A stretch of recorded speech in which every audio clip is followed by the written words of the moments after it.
be my mute button. I think that unmuted me. Yes, that unmuted me. Hello, hello. We'll hear it in a Stream second. delay. Yeah, they're gonna have double whistling.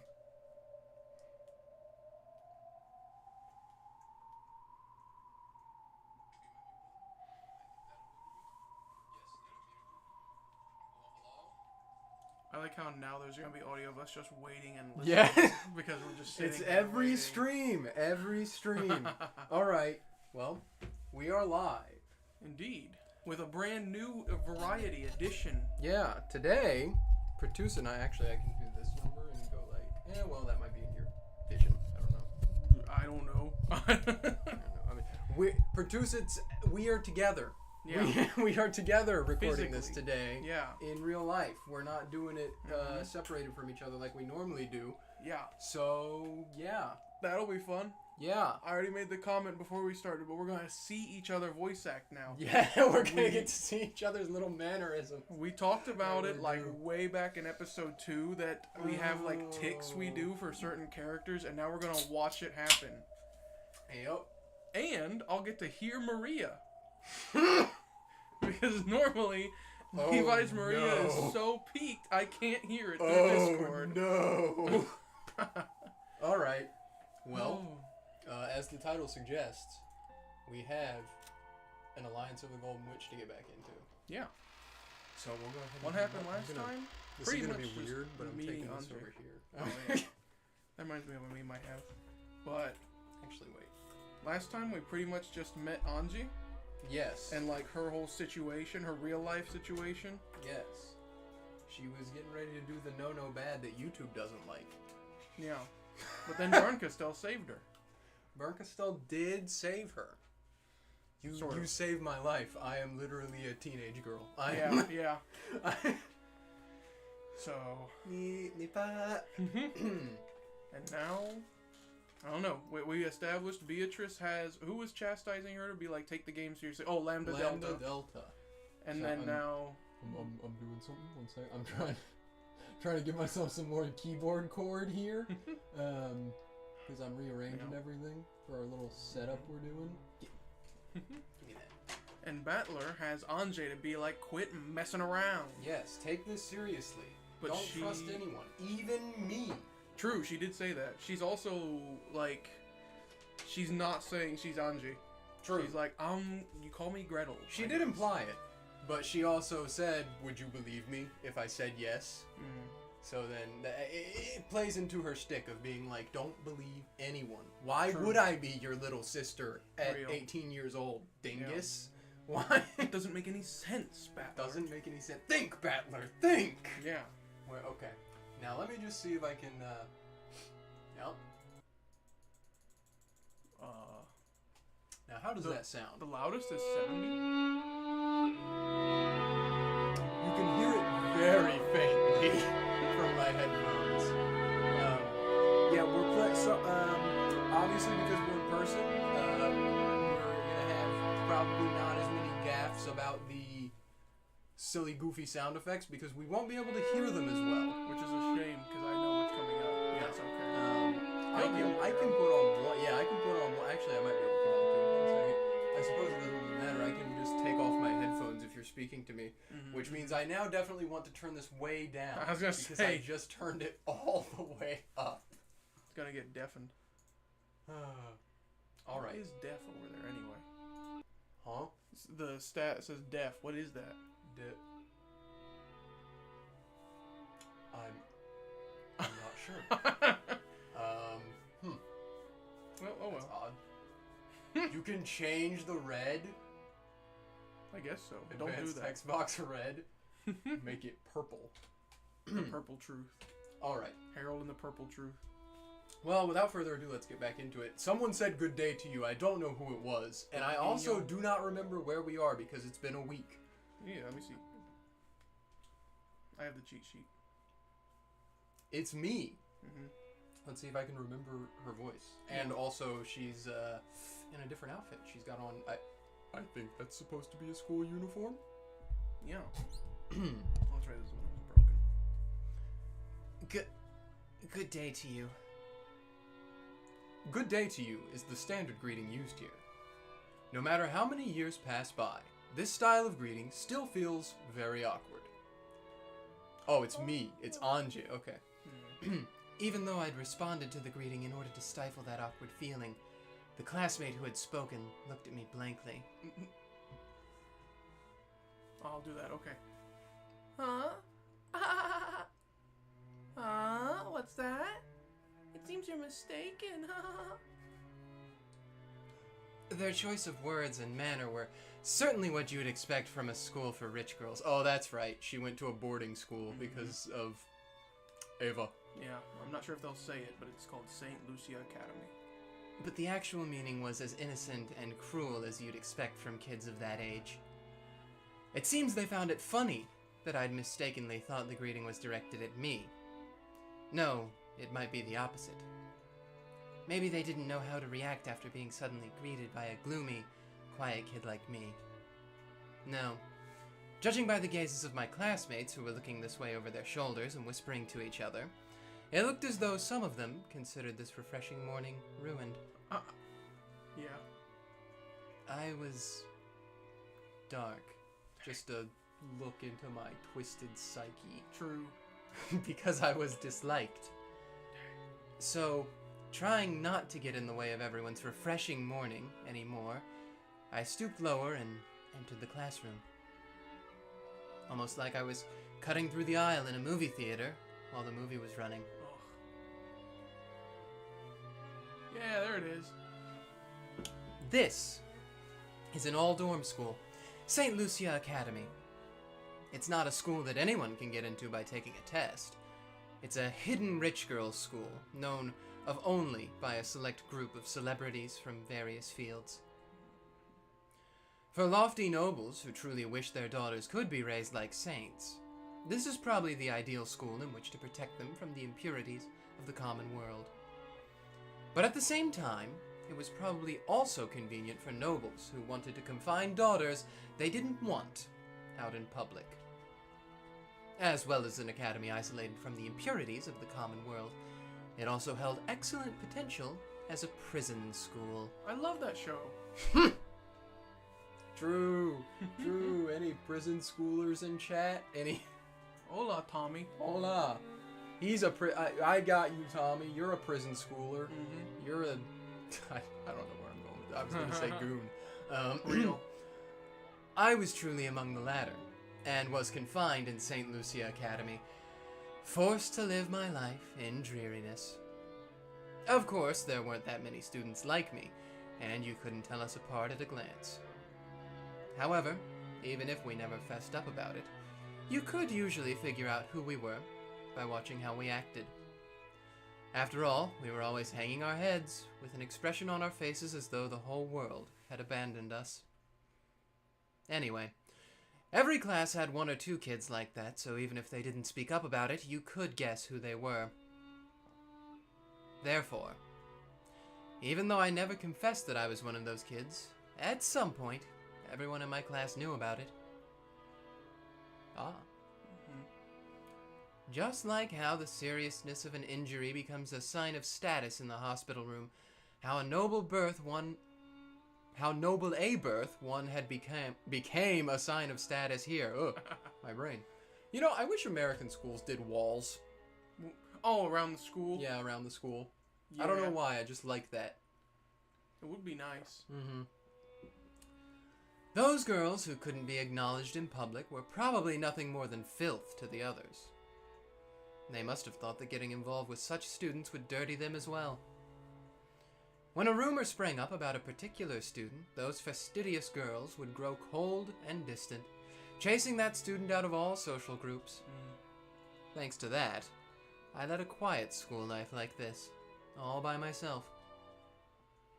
Well, that's only if hearing people whisper behind my back, finding my things lost and broken all the time, and having everyone pretend like they didn't know anything can be called a quiet school life.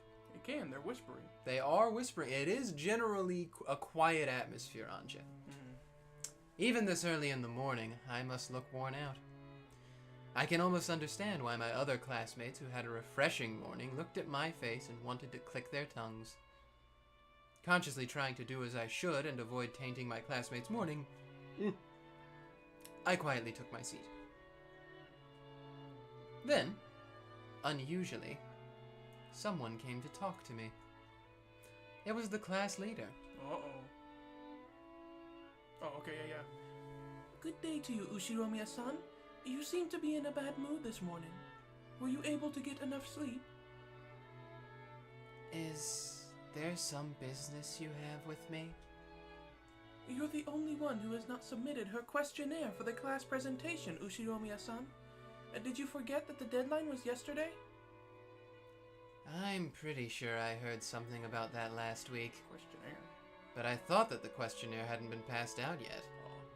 The details would be written there, so there shouldn't have been any need to remember them beforehand. I wasn't given a questionnaire. That can't be. I believe the dormitory leader handed them out to everyone. If you lost it, all you have to do is honestly say so.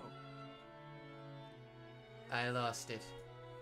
I'll fill it in right now, so could you give me a sheet? Again. Either someone lost my sheet, or they intentionally didn't tell me about it. But I have no way of knowing who was behind that. In the end, treating it as though it was my own carelessness would settle everything more quickly. Once you've filled it out, drop it in the questionnaire box in the student council room yourself. Our class is the only one that didn't get everyone's in by yesterday. As I hung my head at the class leader's scolding, I could hear the giggles and whispers of people watching coming from no direction in particular. Ushiromiya-san did it again. She's just so careless. She doesn't deserve to be in this school. She has no dignity and no manners either. Yeah. Sorry, girls, but I've dealt with much worse when it comes to unfair personal attacks. That's the Rudolph in her coming out. That was true. I'm related to Ava Ushiromiya. Saying sorry, girls, and then Yeah, true. So Rudolph. As I froze my heart and let those arrows of ridicule pass by, I quickly filled out the questionnaire. What kind of what questionnaire? I don't know. It's great. When I learned that father and mother and Oni-chan and all the rest of my family had died, I was at the house of my grandpa on my mother's side. The only survivor of the accident was Ushiromiya Ava. Only Aunt Ava.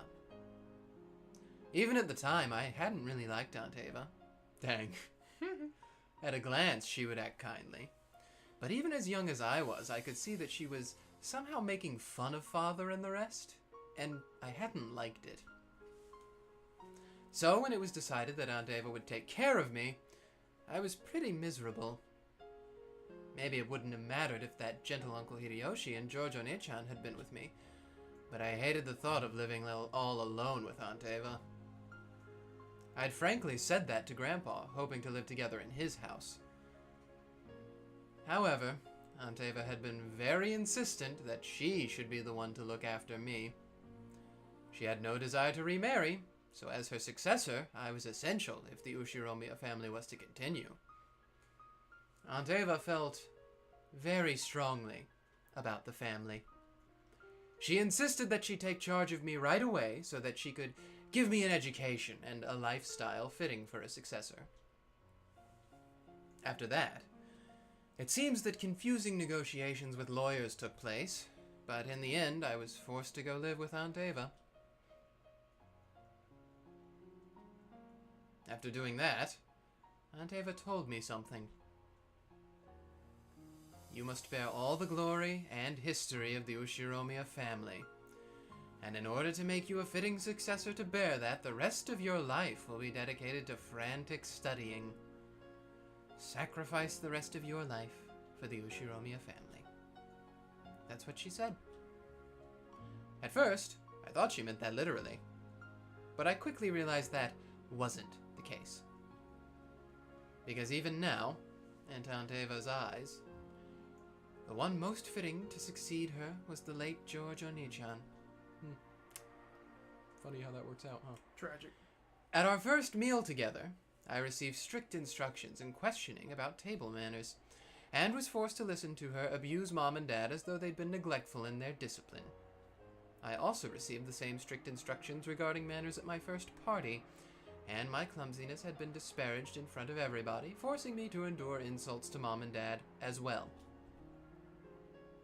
After that repeated over and over, I eventually began to understand. Aunt Eva didn't really want to make me her successor. She thought Giorgio Nichan was the only one truly suited to be her successor, and she couldn't forgive the fact that it was to be me instead. So she insulted me, in front of lots of people. She humiliated me, and she made it known exactly how I was inferior to Giorgio Nichan, to both acquaintances and strangers. Surely in place of a memorial service for her dead son. Or rather, she must still be mourning his death. However, that wasn't something I could endure.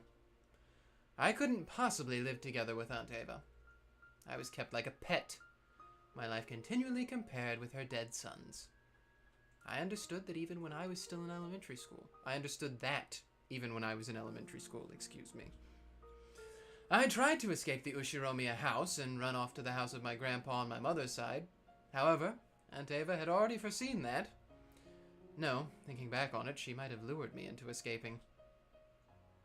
I was caught by the guards and brought back, and for being a coward who had smeared the Ushiromiya family crest with mud and tried to throw it away, in a way that makes my whole body shake and shiver just remembering it, I was punished. How should I describe what Aunt Eva was like when she punished me? In a frenzy? Gleeful? I saw the anger and sadness of losing her beloved son, as well as the hatred and pain from me stealing that inheritance from the son who should have received it, and the dark pleasure at being able to let those feelings out on me. I was hit with all those negative emotions at once.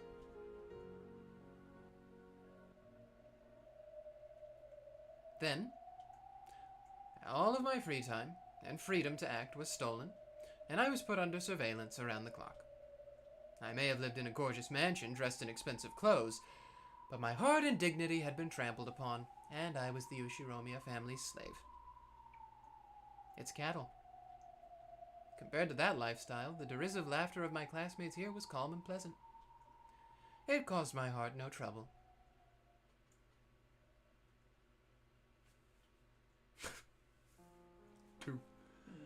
After burying almost all of the fields of the questionnaire with nothing in particular, I folded it and put it in my pocket. Because if I left it in my desk, it might disappear again.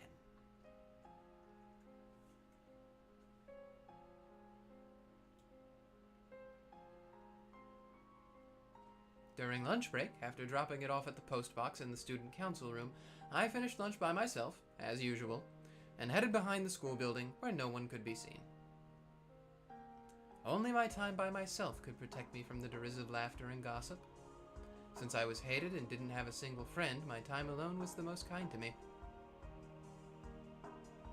After checking the surrounding bushes to see whether some malicious classmates were hiding and threatening my time of quiet, I finally relaxed the tension from my entire body, knowing that I had gained some true peace. Then, I let out a sigh. It faltered, heavy, as though it was the first time I had breathed out today.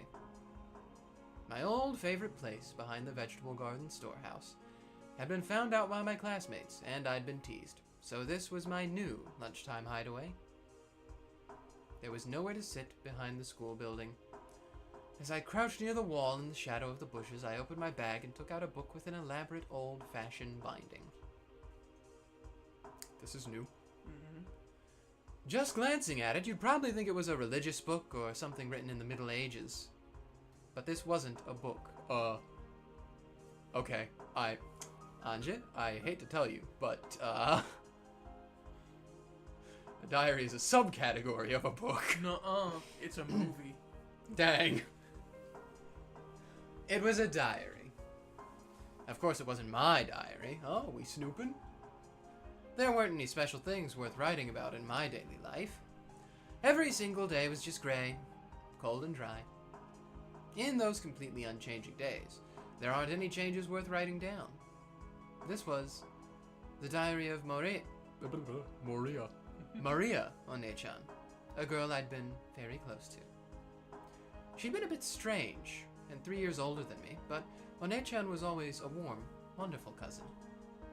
She would always grab me by the hand and let me join in on some fun game. I remembered that being able to see her was the most fun part of our family gatherings.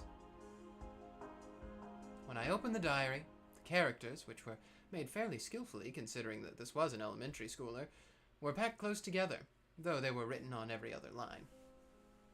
Was she just hopelessly obsessed with jotting everything down in her diary? Probably. Dang it. Probably not.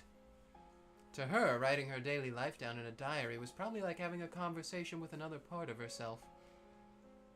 So rather than an object on which the events of her day were written down, Maria One-chan's diary was written like a letter to another part of herself, telling of the events of that day.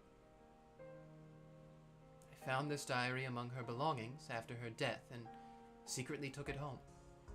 At first, I'd felt that reading someone else's diary might be boorish, and satisfied myself with just keeping it by my side.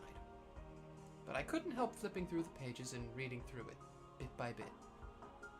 And by now, she had become my only friend. I gently opened the page with the bookmark. Sorry to keep you waiting, Maria One-chan. Could you let me hear your story again? Flashback? At the same time, a very, very soft breeze blew, tickling the paper. I thought the open diary might have sparkled faintly. Kira? The weather's good today. Maria One-chan loves the wonderful rays of sunlight, so I'm sure she's in a good mood. On the pages of the open diary, no, in the world of the diary, Maria One-chan showed herself. Dang. Wow. What a shot. Yeah. Get ready, it's gonna be the next thumbnail. You want me to take it, or are you just gonna find it? No, I'll get it, I'll Okay. get it. How sad. Man. I'm pretty sure she was 9 when she died. So her form was already younger than me. But I call her One-chan, so she affectionately calls me Anji. Here we go. Oh! Anji, you were slow getting here today. Was it packed at lunch? Yes. It's always packed. Groups of friends set up camp in the seats and they stay there even after they've finished eating. It's pretty fatal if you get to the dining hall late. I was on cleanup duty today. Oh! I eat fast. The faster you eat, the more you can play. Oh! Real. Maybe she realized I was holding a grudge because that duty had been forced upon me and shortened my lunch break a bit. Maria One-chan brightly changed the subject. Grateful for that act of kindness, I responded by saying I was a slow eater. Maria calmed me down, saying something about teaching me the trick to eating fast. I read about it in her diary. No, I heard it from Maria One-chan. She was ranked number 1 among the girls in speed eating ranking for her grades newspaper. What? That's an accomplishment. What? What they doing over in Japanese primary school? What? That's what I- happened. She was apparently very proud of that, but a little disappointed that her mother, Aunt Rosa, hadn't praised her much for it. Yeah, well. Yeah, typical. Oh! Then let's start our story for today. How far did we get yesterday? Huh?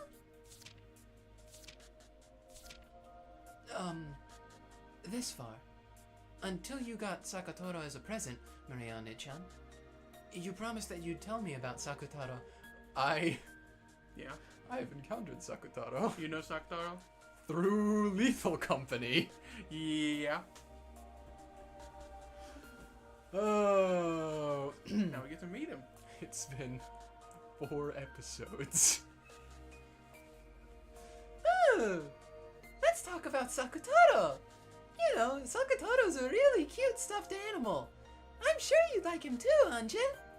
Ooh. Yeah. Yeah. Tell me that story.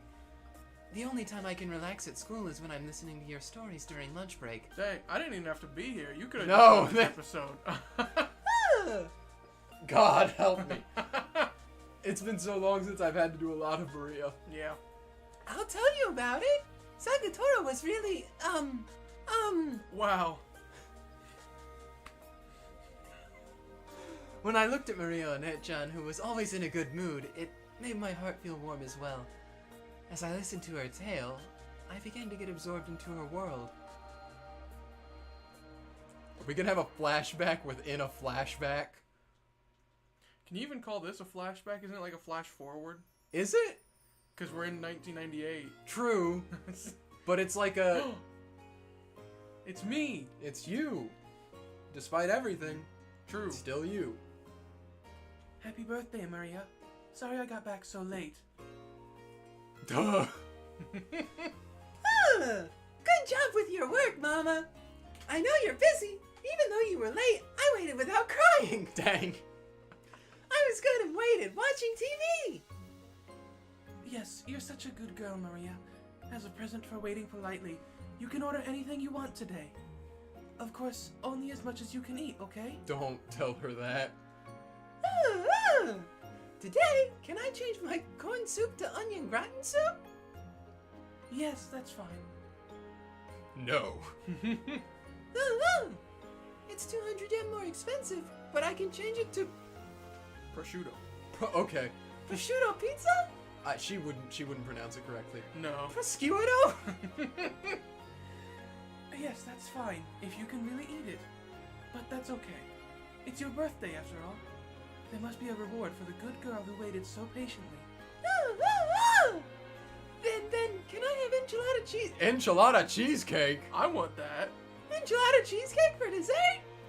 And then, the chef's choice fruit salad and kids' french fries? Oh my god.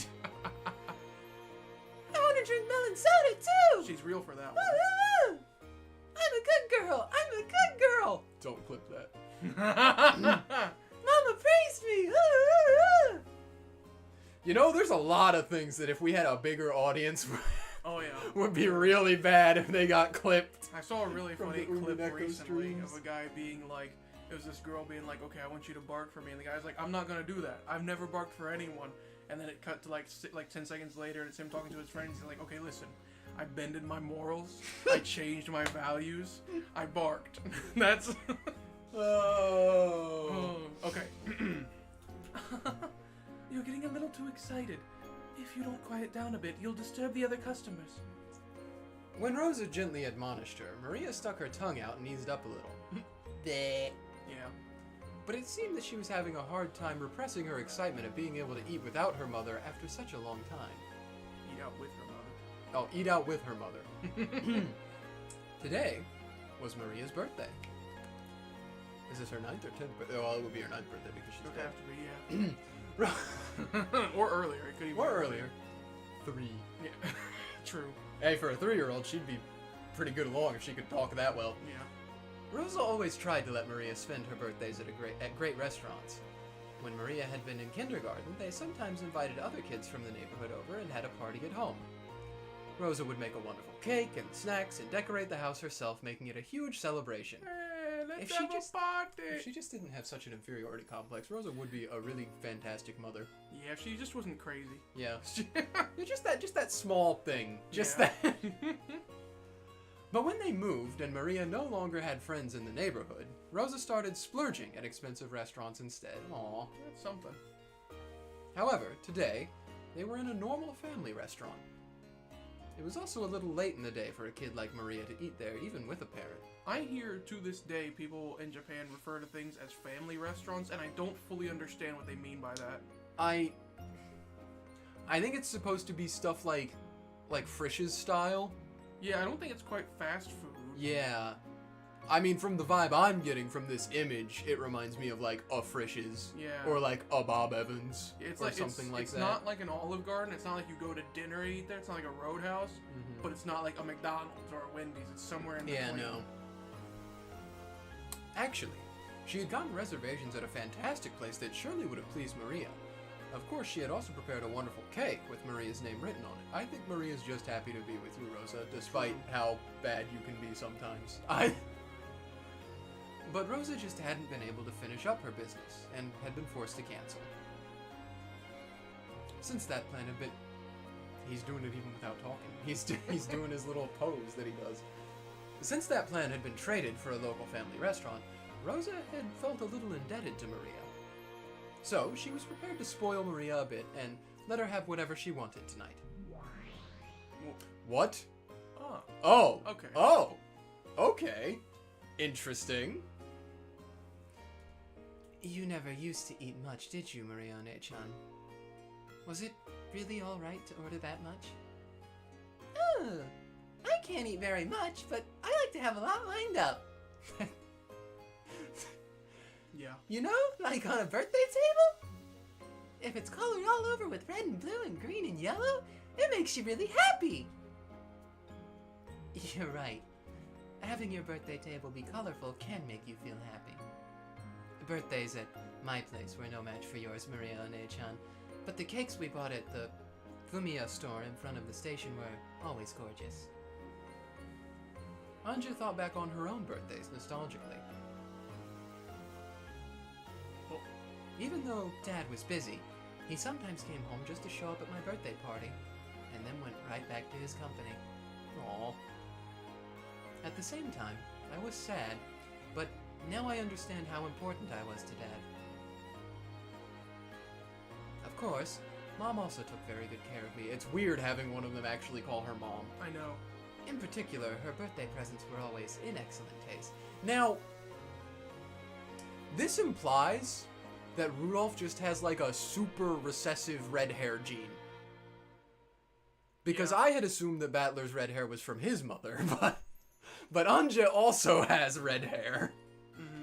So something's cooking in there. Or maybe it's Rudolph's, like, his hair is like, that's his version of graying, and it used to be red. Maybe. Maybe. Or maybe it's one of those things where it skips a child. Maybe Kinzo has the red hair. Oh my god, Kinzo's a ginger.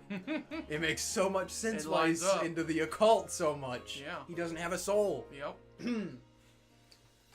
Her birthday presents were always in excellent taste, and she sometimes arranged for them several months in advance. As for home life, I don't know. Eva and Hideyoshi would probably also be pretty good, but I don't know.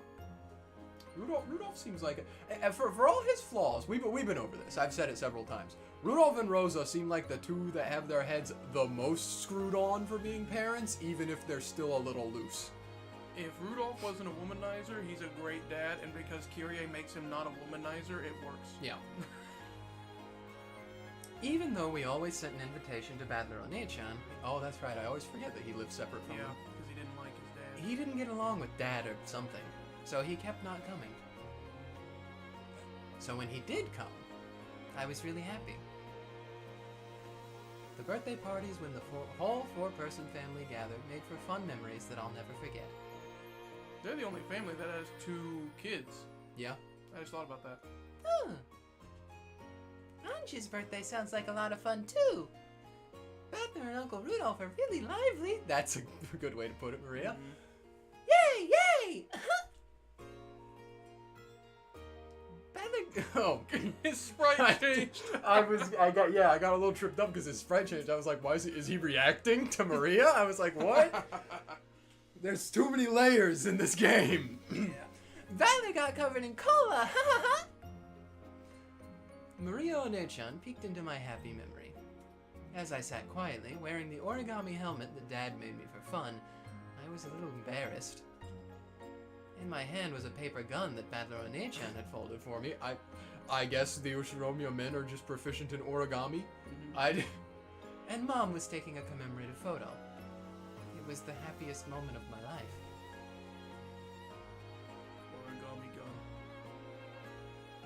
But your birthday's no worse, Maria-ne-chan. And this is the day you get him, right? Sakutaro. Happy Anti-Sprite. Take a picture Yeah. while it lasts. Never occurring ever again. I was really looking forward to it. I got so excited, wondering when Mama would show me the wrapped present in the corner of her bag. Sakutaro is the name of a stuffed animal that Maria was to receive that day. For quite some time before then, Aunt Rosa had been making a stuffed animal to give to Maria as a present today. I don't know why, but for some reason my brain keeps wanting to be like, because they're the Westaboo family, they want to give it like some stupid English name, so I keep thinking of it being named like Bill. The name that would be like Charles. Guaranteed. Hearing that it was a cute lion stuffed animal, Maria-ne-chan had already given it the name Sakutaro, even though she hadn't received it yet. Today, she was looking forward to meeting Sakutaro even more than her own birthday. Aunt Rosa ran a clothing design company. It seemed to be some kind of a brand name. What was it? That's really funny. Auntie Rosa? Auntie Rosa. It seems their catchphrase was, I can't forgive the me of yesterday. That's a little on the nose, Rosa. Way to display your trauma to the world. Dang. Unfortunately, I've never met someone who knew of that brand name. Maybe it wasn't that famous. So, Aunt Rosa was pretty skilled with her hands. I heard that she made some of the clothing she wore herself. So, making a stuffed animal had to be well within her capabilities. A handmade stuffed animal. That's pretty amazing. By the way, why did you call it Sakutaro? Actually wanted to call it Sakura, but it's a male lion, so she told me to give it a boy's name. So I added a boy like Toro and called him Sakutaro. Eventually, the last "you" disappeared. Why Sakura? The main character in Cardmaster Sakura! True. You're so real for this, Maria. Popular at the time. It's popular now. Yeah. It was the name of the main character in a TV anime that was popular at the time. The fact that she'd simply borrowed the name of a character she liked was, how should I say it, as innocent and cute as you'd expect from someone that age. Mama! Still no Sakutaro? I want to let Sakutaro join in on my birthday too! Presents always come at the end, right? If you open it now, it'll get dirty. Hold on until the meal is over. Then I'll finish eating quickly! This is where she became the #1 speed eater. True. Real. As soon as she proclaimed that, she started tearing into her meal. And Rosa got mad at her, saying that was rude. It seemed that she'd expected this would happen right away. I also thought that given how straightforward Maria was, that's probably what she'd do. So, it was kind of pleasant when my expectations weren't betrayed. In the end, Aunt Rosa lost to her daughter's eyes, which were sparkling with anticipation, cleaned up the table, and took out the long-awaited wrapped present. Menu. True. Happy birthday, Maria. I wasn't able to spend much time on it, so I couldn't make it very well. If you made it, I'll be happy with anything. Sakutaro! Sakutaro! Yeah. And Rosa spoke a bit humbly, but Maria-ne-chan was happy, even before opening the wrapping. I could really understand that feeling. It's not a problem of quality. Just the fact that it was a handmade present was more pleasing than anything. Can I open it? Can I open it? I wanted to wait until we got back home before doing it. But just for a bit, okay? We'll just take a look and say hello, then put it back. You can give him a proper greeting once we get home. We're in public, so you can't fool around, okay? Can you promise? Promise! I got a doink doink. I got... So can I open it? Can I open it? Mama! I love her clothes. I just like they got the new clothes, or I don't even know. What Does you she wanna have call bunny ears on her hood? it. Maybe. Looks like it. Yeah. You can see them poking out behind there. But I like seeing them in the different outfits. True. Although It is I a do nice think change of pace. Maria always has to have that crown on, though. I will admit. Mm. Anyway. It's nice not having the one-winged eagle plastered on him all the Yeah, time. Makes true. him seem more human. Yes, just for a bit, okay? Yay! Star. The sound effects are gonna hit me even harder now because I know you can't hit them. It made a little swirl noise. You don't have to worry. Once we get to Sakutaro, I have committed to memory what noise plays. Dang. Mostly because from Lethal Company. Before Aunt Rosa finished talking, Maria started unwrapping it. CG? Sakutaro CG? That actually might end up being the thumbnail. Is there something wrong? It's so dopey. I love him. It looks adorable. As soon as she did, yellow and orange peeked Did it out. make the noise by the way? Yes, it made the noise. Yes. What appeared was a slightly blank-looking Oh. lion stuffed animal. What I would Yes. give to have a Sakutaro, not gonna lie. No thoughts. Head empty. Aww. With cute round eyes and a white chest. I don't know what's up with the little ring tail, but He's rotating. yeah. It was about the size of a small pillow. It looked pretty big next to someone as short as Maria One-chan, but it probably wasn't that large. From the perspective of someone who didn't know better, it would probably look like something cheap bought from a department store or something. But to Maria One-chan, it was her mother's handmade stuffed animal, the only one of its kind in the world, and irreplaceable. Aww. That's so cute. A wholesome moment in this tragic family. Strangely enough, Rosa and Maria do be the ones to seem to share the most of them. Yeah. Sakutaro! Sakutaro! Cute, cute, so cute! I agree. Thank you, Mama. Thank you, Mama. Thank you so much for making such a cute stuffed animal even though you're so busy with work. If you praise me that much, it's actually embarrassing. I couldn't take much time, so I couldn't make anything that good. I actually wanted to make one so big that you couldn't wrap your arms around it. Dang. No, this is good. With this size, we can always be together. We can go out together. Oh, I didn't like that one. My throat didn't like that one. Let me try that again.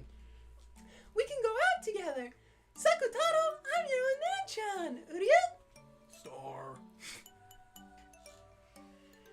It really is an adorable stuffed animal. So, this kid is Sakutaro, your best friend. Oh.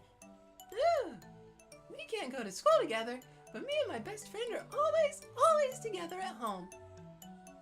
You know, Sakutaro is really innocent and cute and always nice to me.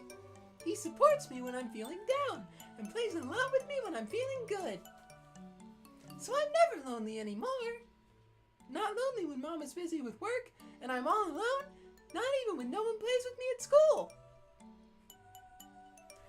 Isn't that right, Sakutaro? Ariel? Star. Anytime I see a star, I'm doing the nemesis thing. Dang. At school, Maria One-chan had lived in the same kind of environment as I did.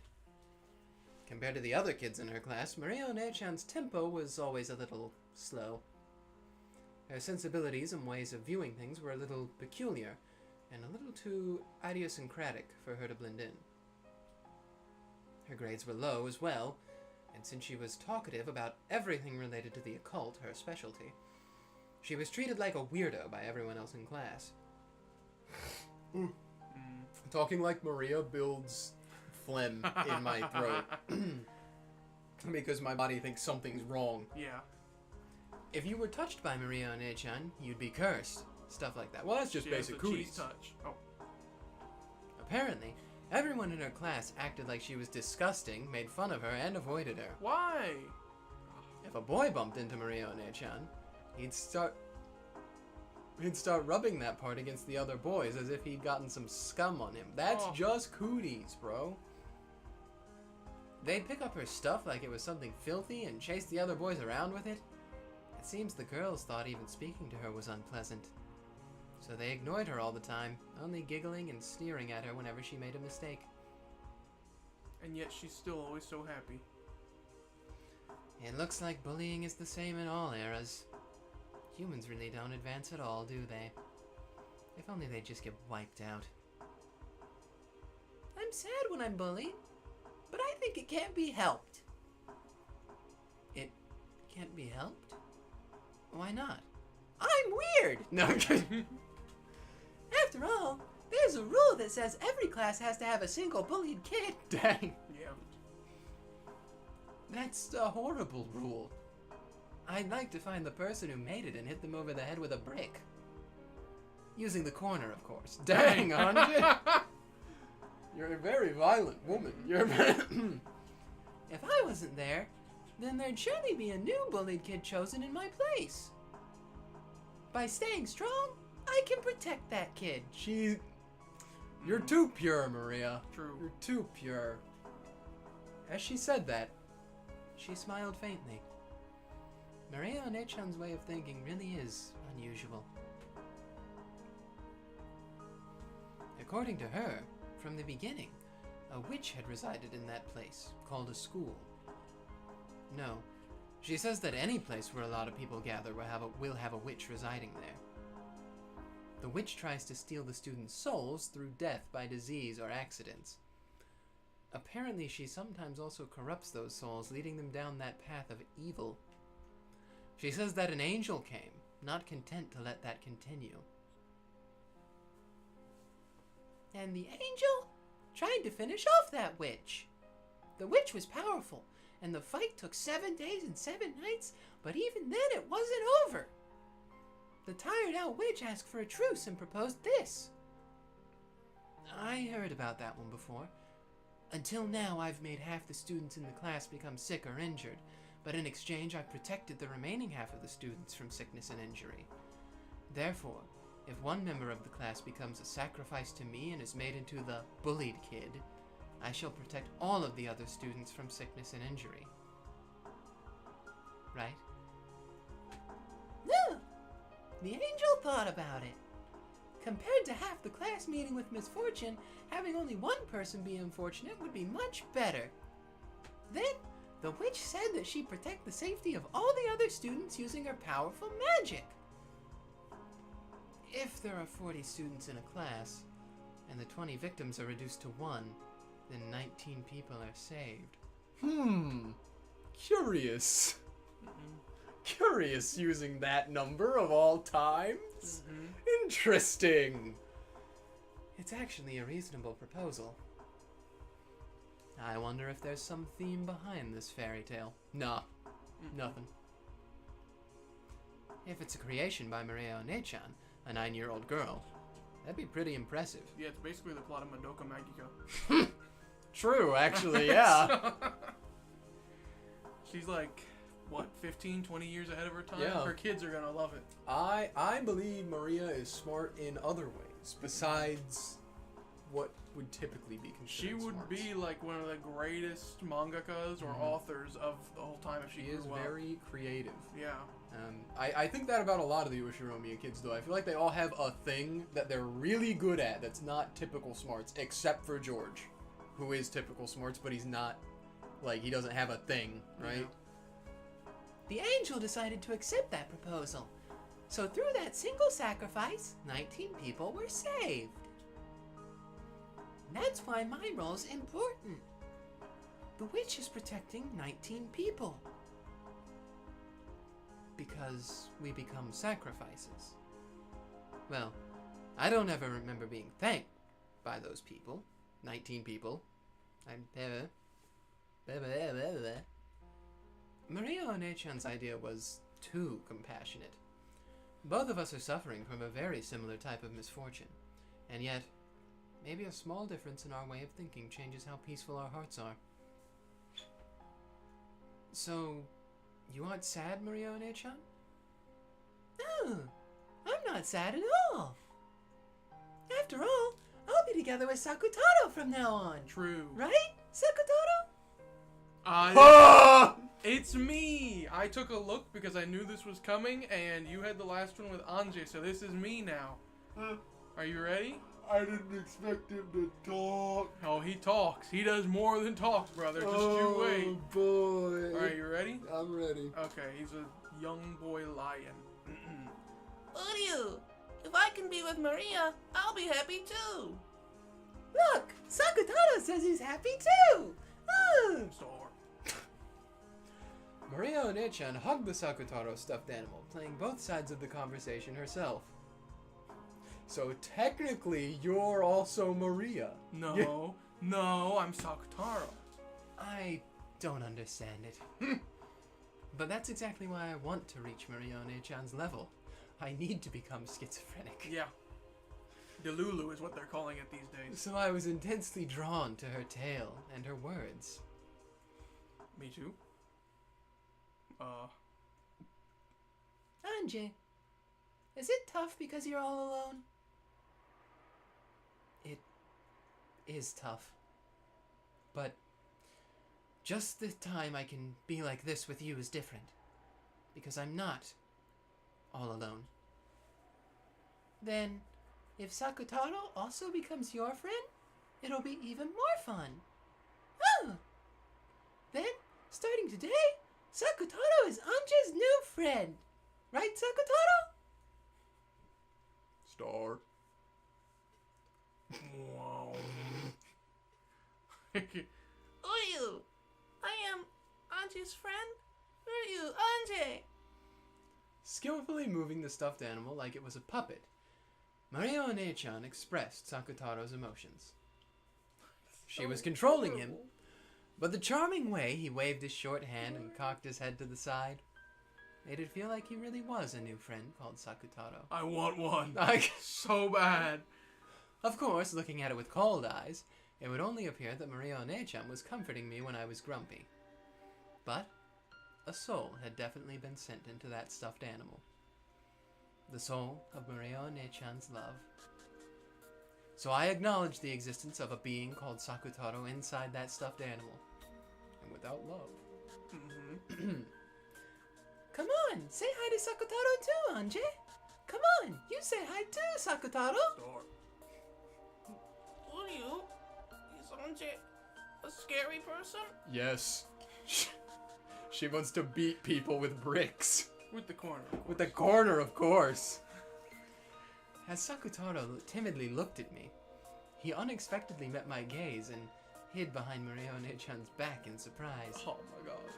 Maria One-chan really is good at playing with stuffed animals. It's okay, Sakutaro. Anje isn't scary. She's a really nice girl. Oh.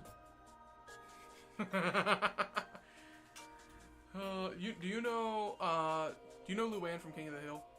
Yes. Do you know how she ends up making the manger babies? No? She gets a bunch of little animals and does a puppet show, and she calls them the manger babies. That's also what Maria could have been. Dang! Anyway. Hello, I'm Sakutaro. Uryu.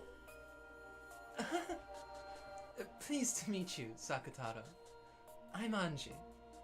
I'm glad to have a new friend. I held out my hand as though asking for a handshake, and Sakutaro's short hand was stuck out towards me, lightly touching my index finger. Oh. After all, when a human and stuffed animal shake hands, their sizes are too different. This greeting by touching each other's fingers was our handshake.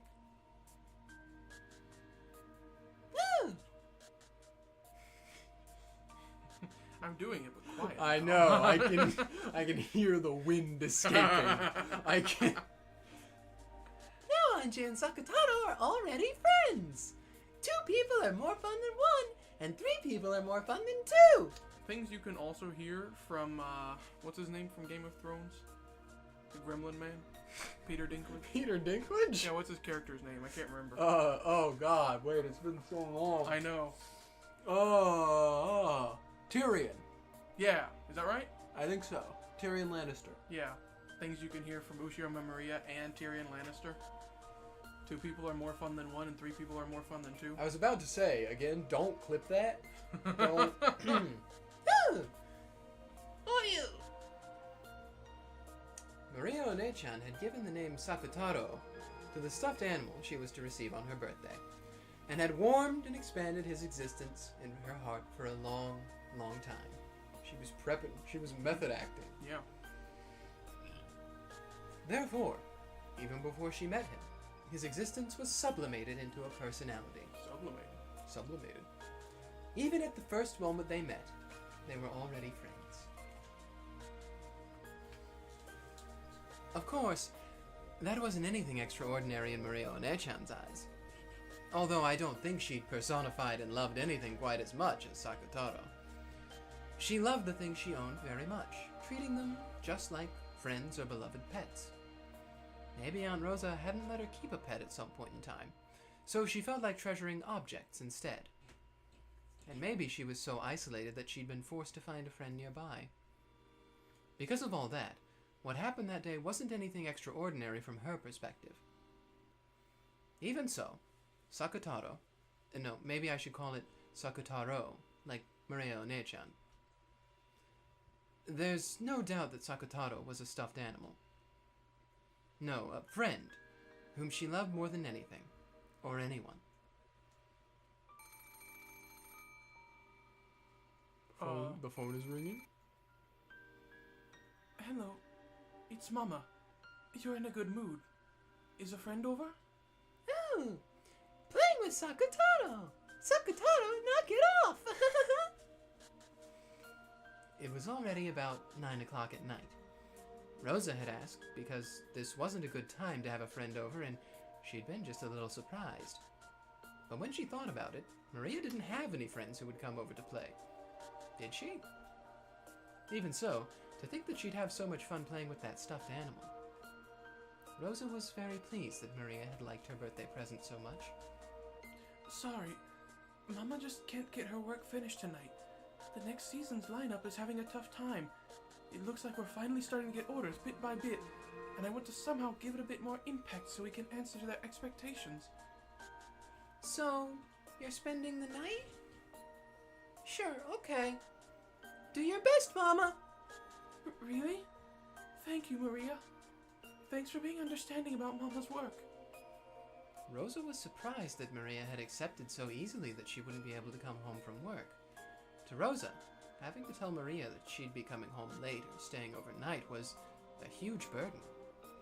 Maria would start crying about how lonely she was on the other end of the phone, and it took a lot of time and effort to calm her down. To think that Maria would accept it in such high spirits? Is this also thanks to Sakutaro? Rosa was once again pleased that she'd given her daughter such a good present.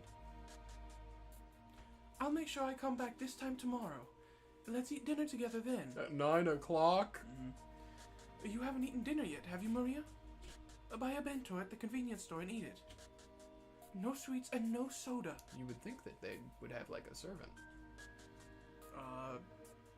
Least favorite sibling, I don't know. I No servant for you. I'll check the receipt and the change, understand? Oh! Shopping with Sakutaro! Shopping with Sakutaro! Hey! Not Sakutaro. Have him watch over the house. From Maria's manner of speech, Rosa got the feeling that Maria might have gone shopping with that stuffed animal without her knowing about it. Rosa's forehead creased, and after sourly saying that Maria definitely mustn't do that, she hung up. Mama said I Oh mustn't my go shopping gosh. with Sakutaro. Hold on a minute. We just gotta take this in. Wow. I mean, it's a little girl's room. It. The lollipop's on standby? Mm-hmm. God dang.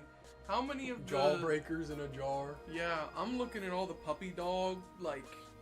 I don't even know what those things are. Do you see them? These? Yeah, no.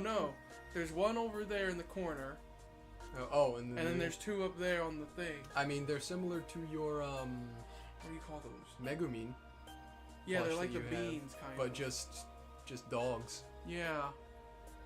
I like those a lot. And then she has one not wilted flower basket. Yeah. Unless that's plastic, but I doubt it would be plastic. I don't know. And then I would think Maria would. She's obsessive about things. She would take good care of a plant if she wanted to. you got a giant penguin. What is that, like, all the way in the bottom right? I think it's supposed to be like a moose. And then the two pigs, king and queen pig. Barely a panda on the far left. Yeah, 2 bunny rabbits. The bunny rabbits are the ones that are least surprising to me out of all this. Yeah. The heart pillow, sure. And jack-o'-lanterns, because Maria's Halloween. Maria moment. Yeah. Okay. Mama said I mustn't go shopping with Sakutaro. Sorry, I was looking at that seal in the middle of the one on the shelf right now, because I was like, is that a seal? Okay. Uryu, can't go shopping with Maria. Staying home alone will be lonely. Why did Mama say not to go shopping with Sakutaro? Honestly, I don't know. Does it make a difference? I think Rose is just overly obsessive about her image. Yeah. Uryu, I'm sure that if Maria was seen with me, it would be embarrassing. Embarrassing? Why? That's what I'm saying. Mama says not to take me outside a lot. And she usually says Maria can't do it because she's too old. The fact that this is just Maria. Yeah. She really is schizophrenic, huh? She really. Yeah. Huh? But I'm not embarrassed at all to be with Sakutaro, right? I'm a lion, but I'm a stuffed animal. You're a lion and a stuffed animal, but you're my friend. So let's go out together. Yeah?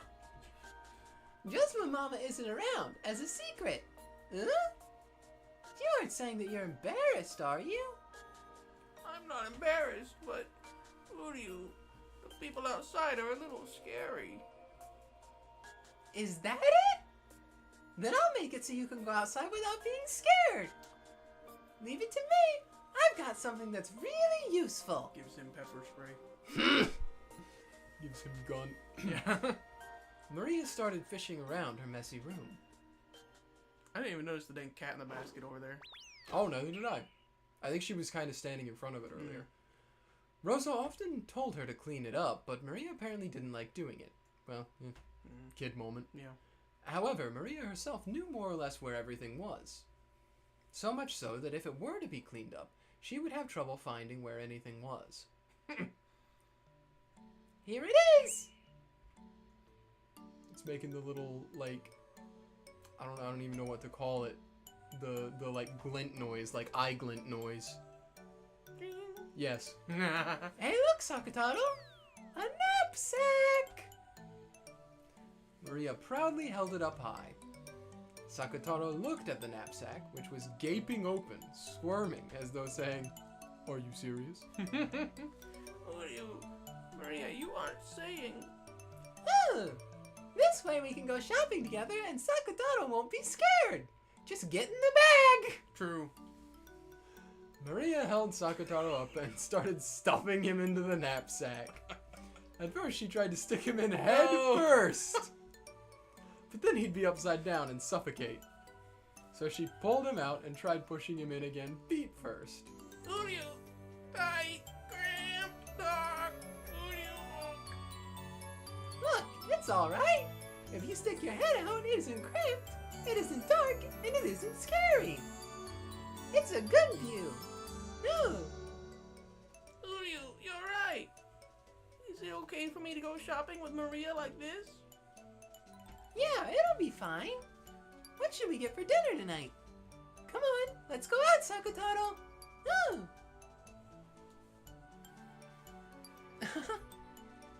Looks like you're having fun, Maria-one-chan. Yeah, it's a lot of fun. Even things that would be lonely and boring alone all become fun with Sakutaro. Any human friend would have to go home when it gets late. But Sakutaro doesn't go home, so we can be together all the time. He'll watch TV with me, be together even in the futon, and even hold my hand on scary nights when there's thunder. He'll chase away the monsters in the closet and under the bed. Sakutaro is reliable.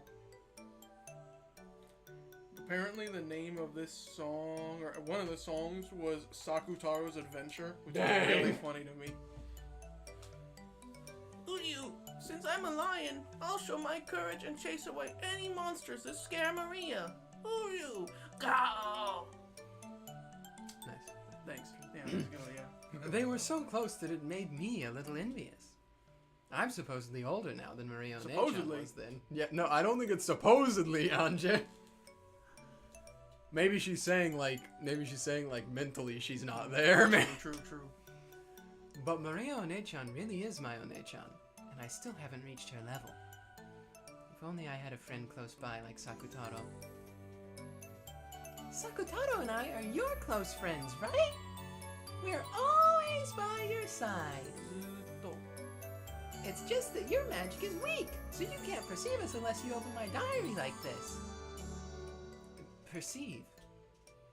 You know some pretty difficult words, Maria Onechan. According to her, this word is full of magic and spirits, and they're as natural and nearby as a light breeze. You don't normally notice or see the wind, but when incensed smoke or something draws trails, you can see it, right? Right. And even if you can't see it, it's always nearby. That's it! We're always really close by to you, Anja. Gods and spirits and guardian spirits are always right next to us. But if you aren't conscious of them, you can't feel their existence. Like wind that can't be seen with the eyes. But they certainly are near us, and if they draw trails in the smoke called magic, anyone can see them. I thought I'd only been able to meet Maria Onechan while this diary was open, but from what she says, she's always with me, and I can meet her at any time if I truly desire to. Along with a record of my life, I left a fragment of my own soul in my diary. Dang. It's a Horcrux. So the power of my magic resides in this diary. But it's very faint, so only you can feel it. You're not crazy, I promise. Only I can tell it's there? Yes. After all, the power of a witch resides in you, just like me. If you study hard, you too will definitely become a great witch in the future. Or you'll just have it given to you. True. Witch. I wonder if that'd be fun. It is fun. If you do that, you'll be able to know that Sakutaro and I are always by your side, even without opening the diary. I've noticed you use your hands a lot, and I use my head a lot. Yeah. I always use my hands for different things, different poses. If you do that, every day will become fun. If you do that, I'll introduce you to many other friends. If you do that, every day will get busy and very lively. I gotta figure out a pose for Sakutaro right now, because I don't know what I would do, really, to mimic that. What? Got tiny arms. That might be fun. I do have the grimoire you left behind, Maria Onechan. I'll try reading it seriously sometime soon. If I do that, I won't be all alone anymore. Right? Who are you? Maria Onechan and Sakutaro said that at the same time, happy that I had developed an interest in the world of witches. Bye. Oh, Sakutaro's adventure stopped playing. Oh. Moon. Star. Yeah. Nagare Mart. I am not smart enough to know if that's any sort of reference. Pumpkin Inn. Okay, that's probably purposeful. Yeah, that's what I would have done. It's not even called Pumpkin Inn. Like, that's like telling you like this way to get in. Yeah. What is pumpkin? I don't know why it just says pumpkin. What is pumpkin? Oh. With her knapsack on her back and half of Sakutaro's face peeking out of it, she triumphantly walked through the shopping district late at night. What living in 1980s Japan affords people to be able to do. True. They can just walk at night. A small child. Yeah. Well, it was that time of day after all. Everyone in the shopping district was either a shop owner lowering the shutters on their shops or an employee rushing or else staggering on their way home. I am a part-time worker.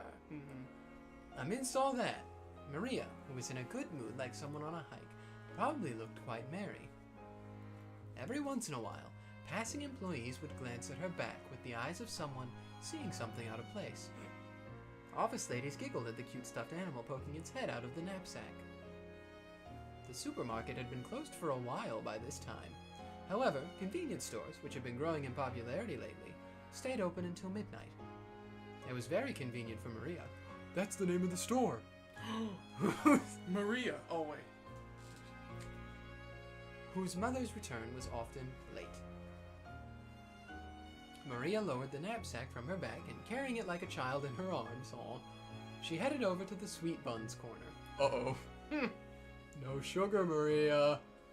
She pointed to a sweet bun she had eaten before, explaining to Sakutaro that this one was delicious, and that one was pretty good too. Oh. Sakutaro seemed to be enjoying it a lot. I'm gonna have the 3-colored one. With just this one, you can eat bean jam and cream and strawberry jam. But there's sometimes greenish brown bean jam or white bean jam. There should be one kind of bean jam. Ooh, you.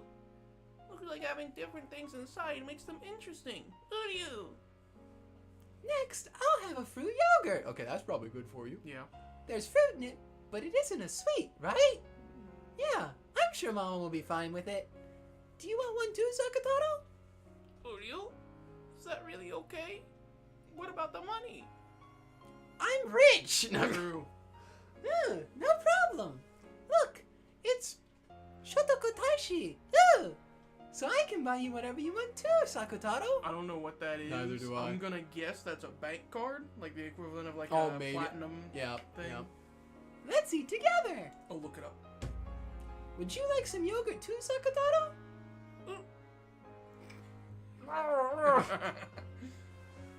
When Maria made to grab another one from the same fruit yogurt, Sakutaro bent his head slightly, worried.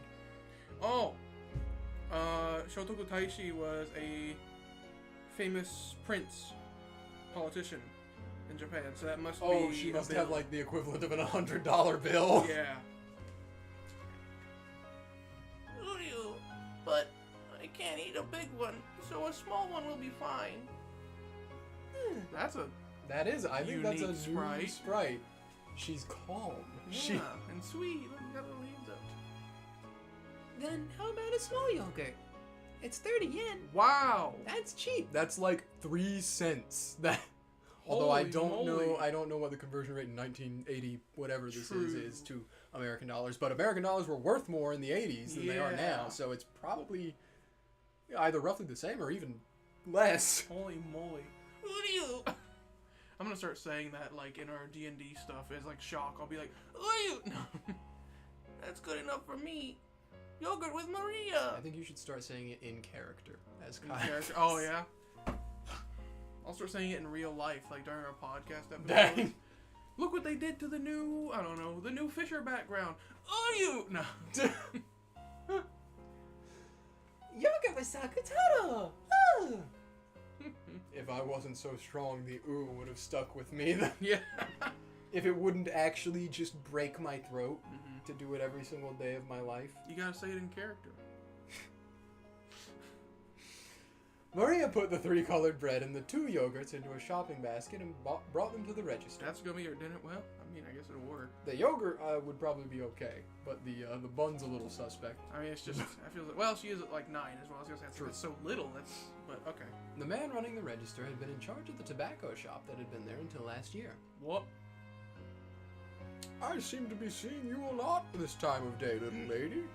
You're a good girl, but maybe you'd better come with your mother if you're going to go shopping at this time in the future, okay? Mama said it's okay, so it's fine. Mama always comes home late because of her work, but we aren't lonely. Right, Sakutaro? Ooh, you. Really? That sounds tough. Here, I'll give you some free soda. Oh no! No, he's enabling her! It's okay if it's not on the receipt. Yeah! The man working at the store took a can of leftover soda or something from behind the register and packed it into the bag with everything else. Dude, if I have a kid when they're about this age, I'm gonna tell them to go to the convenience store all the time and tell them that, like, I kicked them out or something so they can get free stuff. Thank you, mister. Oh, isn't that great, Sakutaro? Ooh, you. That was weird. Since she had been told not to buy soda, she couldn't take it back home. You could. I guess not to leave the can or the Yeah. bottle somewhere. Yeah. So she decided to drink it on her way back and not bring the empty can back home. It wasn't the can. With the vinyl bag with the sweets bun in it around her elbow, Vinyl. holding the knapsack with Sakutaro in it, and with that same arm, and drinking her soda, the two of them walked home. No. You gotta give me a second with Japanese words. Yep. Yuzakosho Shoda isn't really good. You want to try it too, Please, Sakutaro? please don't pour that on him. Please. Uryu! Uryu! Ah! Uryu! You're mean, Maria. Nasty. It sure is. Of course, it's not like she could actually make a stuffed animal drink soda, or could she? Vsauce music. She just put the can to Sakutaro's mouth and pretended to tilt Okay. it. But it was fun for Maria to share the taste of this weird drink that she had gotten for free with Sakutaro. She's doing the tea party thing. Yeah. Okay.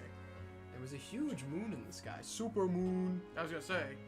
At times, that moon had been clouded by tears when she'd been unmanageable during Rosa's overnight stays. Have you ever seen those compilations people make where they take a look at scenes in fiction with the moon and see whether or not that would destroy the planet Earth based on how close the moon is? No, but I could understand why people would do that considering something like this. That would probably destroy the world because of the tides. And when she'd been scolded by her mother. But this moon was very warm, and it seemed to watch over the two of them as they enjoyed their trip home by themselves. It's also a full moon. Maria and Sakutaro. Anja watched the two of them go from behind. If I was crazy, I could probably figure out what time this was based on that being a full moon and her wearing a coat. She looked so warm from behind. After looking at the backs of Marione-chan and Sakutaro together, it became very hard to remember all of those long nights when she cried because her mother hadn't come home. I couldn't say it to Marione-chan, but if I'd been in the same position, I may have given a stuffed animal the name Sakutaro, but it wouldn't have been anything more or less than a stuffed animal.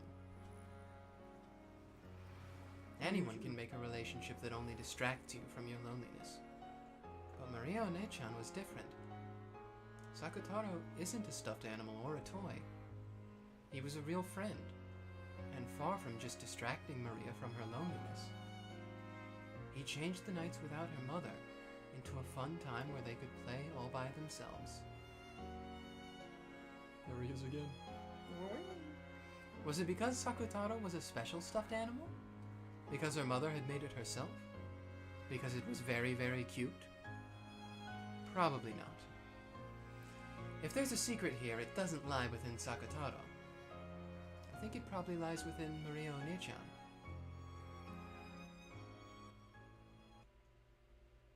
Yeah. This is the power of magic you were talking about, Maria One-chan.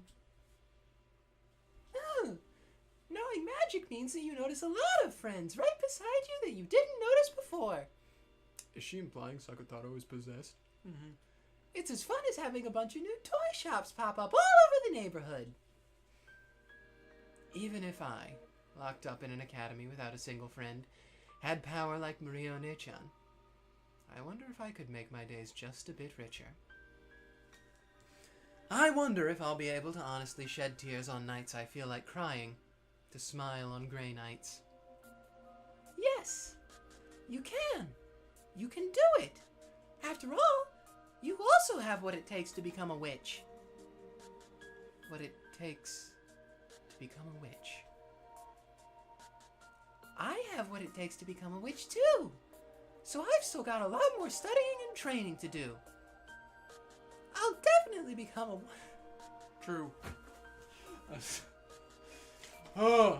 I didn't gather myself. Mm-hmm. I'll definitely become a wonderful witch flying in the sky on a broom, drawing rainbows with my cane, making candy fall from the sky. I can definitely do it. Then I'll show you too. It'll definitely be like a scene from a wonderful dream. Maria One-chan said that, making an absolute promise with her smile. There's no way I can become a witch. But if Maria One-chan says that, it makes me feel that maybe I really can become a witch. Because in reality, on that desolate night when no flower of a smile could possibly have bloomed, her magic surely gave birth to a smile. I wonder if I can become a witch. You can! You're a bit older, so your soul is bound a bit more by gravity. That might make training tougher than it is for me. But you definitely can! After all, you're already touching a small piece of magic. I am? Magic? Yeah. Come on, look! In a world where I don't exist, you summon me and you're talking with me. This is magic. Yeah! You've expanded the fragment of my soul that I left in my diary, and you're reviving me right now. I also said it a short while ago, right? Since you managed to reunite with me and have a conversation, since you're able to smile every once in a while, you must have some magical talent, Anja. Your Maria One-chan guarantees it. Ooh! What was with that? She like, her sprite had her arms out a little bit, and now they're back to where they were. That was the change? You said it a second ago, One-chan. I thought I could only meet you while the diary was open, but you're really nearby all the time, right? If I had more of the power of magic, would I be able to see you? And just like now, would I be able to talk with you, One-chan? At any time? Yeah, we can talk at any time. I'm there by your side to say good morning, and even during class. Class! Let's talk together during dull classes to distract you from your boredom.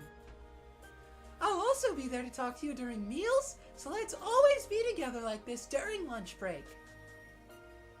We're with you after school, too. And of course, I'm always by your side, even after you return to the dormitory. It's just that you don't see me. Except when the diary is open. She did it again. Even when I close the diary. Maria One-chan, you'll be by my side, right? Yes, I'll be there. So if you try to see me and try to talk to me, I'll definitely be able to answer. If you look strongly and try to talk, that is. She did it again. I'll give it a try. She do it. It isn't easy, okay? It isn't going to go well all of a sudden. Got it? I understand. I'm sure it won't go easy. But I want to be like you, Maria One-chan. Huh. I understand. I'd want to be like me too. Real. Then, look at me well. Look closely.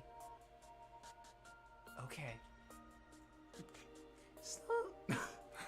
You know what? Yeah. Oh, don't you love it? This episode's killing me. This is retribution for the Kinzo episodes. Yeah. Slowly open and close your eyes. You can't shut them for a long time all of a sudden. After burning my form into your eyes, try to make it blend into the inside of your eyelids. So I can watch you all the time. Sure, I was gonna say, this isn't magic. This is just getting something burnt into a TV screen. Oh. Yeah. I'm doing it. Once you can visualize me, even when your eyes are closed, without changing anything, slowly and softly, close your eyes again. How is it? Can you still see me? Yes. I think I can probably see you. Then try opening your eyes for a second. Now, for the real thing. Calm your heart and close the diary. At that time, my form may disappear for a second. But calm your heart and don't get anxious. And then, try to make the me that's blended into the inside of your eyelids blend back into your eyes. Slowly visualize me in the empty air. In the empty air, see me. Yeah, I'm okay. Then I'll close the diary. Oh! Poof. Slowly, I closed it. When I did so, a gray reality filled with dull air unfolded.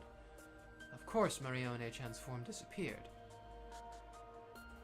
Give it all you've got. Have courage. Take the first step into the world of witches.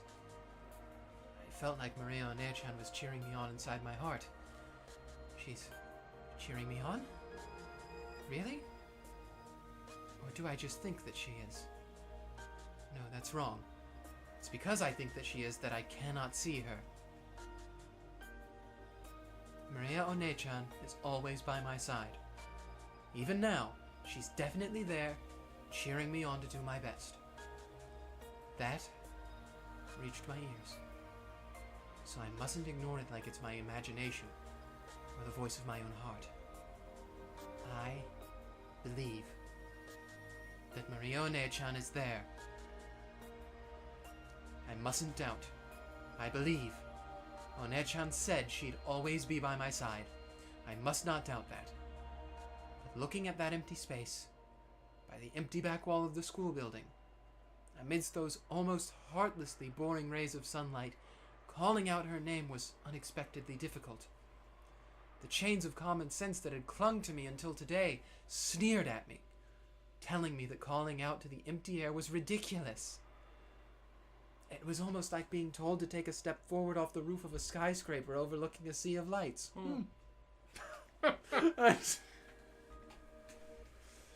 It's Maria One-chan saying it. It's all right. She's saying that I'm someone who can do it. Stop thinking that you might fall, or that it'd be foolish to take a step off a roof, and free yourself from those chains of common sense. Will she do it? Does she know? We started at 2, right? Yeah. Oh my gosh, it's already been an hour and a half? Yeah, just about. I feel like we've been here for 30 minutes. Yeah. Wait till you find out there's also all been one chapter. Oh! Woo! True. Okay. Me and you both, aren't you? I steadied my breathing. I concentrated my mind. Make the vivid form of Maria One-chan in the empty space before you rise to the surface. Understand magic. And see Maria One-chan. I'm seeing her right now. She's been painted in my eyelids since episode 1. I see her when I sleep. And my eardrums. And my vocal cords. Maria One-chan! Uh-oh. No. Okay, hold on. Huh? Is someone there? At that time, I was answered by a rustle in the bushes and a wild cry, and I came to my senses. It looked like I wasn't the only one behind the school building. Another bullied person? No, since I'd been so immersed in the world of the diary, I hadn't noticed someone coming. Oh no, dang it. Oh. I recognized a group of 3 beyond the bushes. They were kids from my class. From their appearance, it felt as though they'd come behind the school building to gossip about someone or talk in secret. I hurried out of that place. Because if it became known that I'd been alone in a place like this mumbling to myself, it'd become a pain again.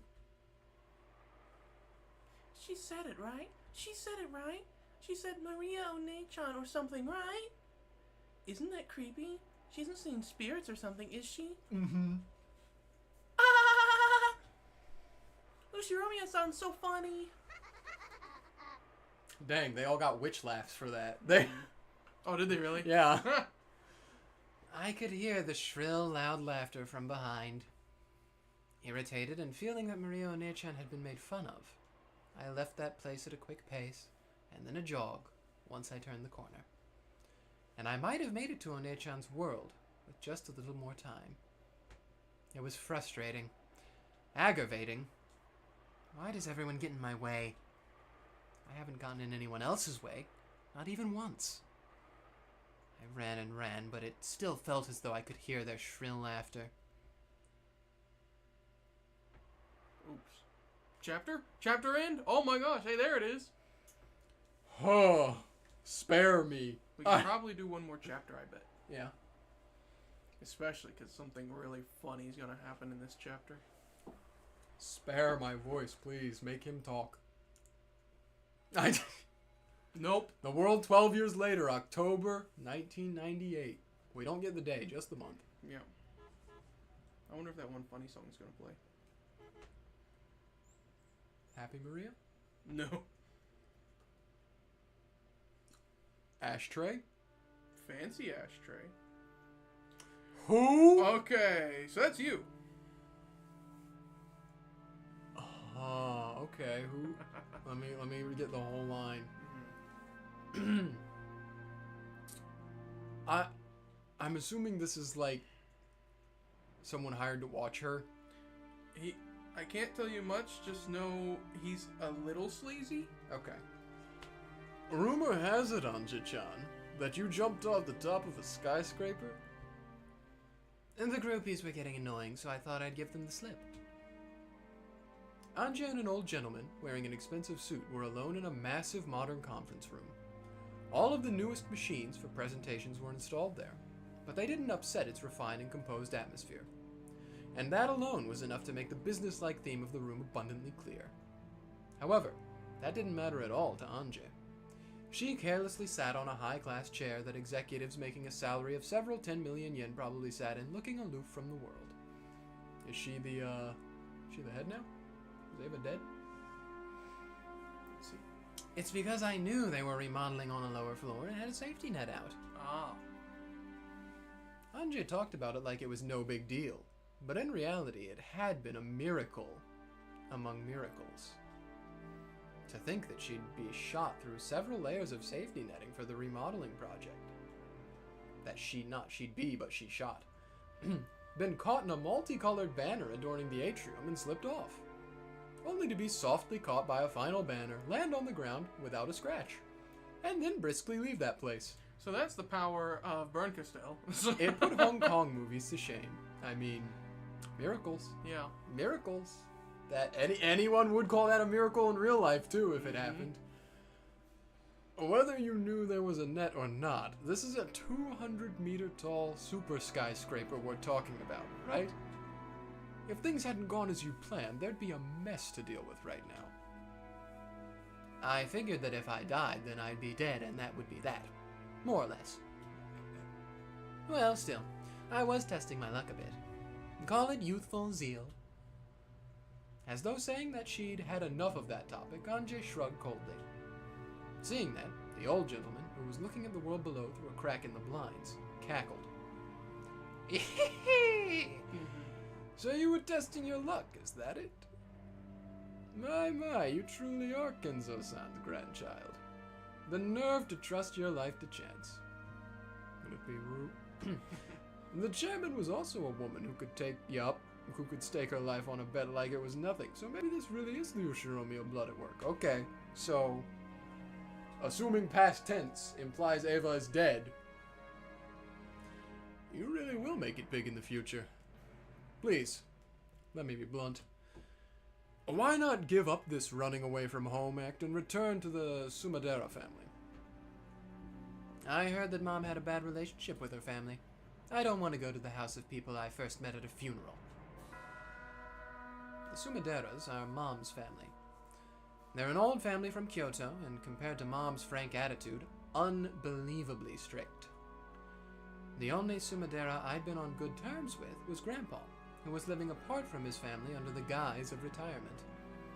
Mom kept in touch with him too, but she avoided the rest of the family completely, almost hostilely so. So, when I went out to play with the Sumadera family, it was always Grandpa's house I visited.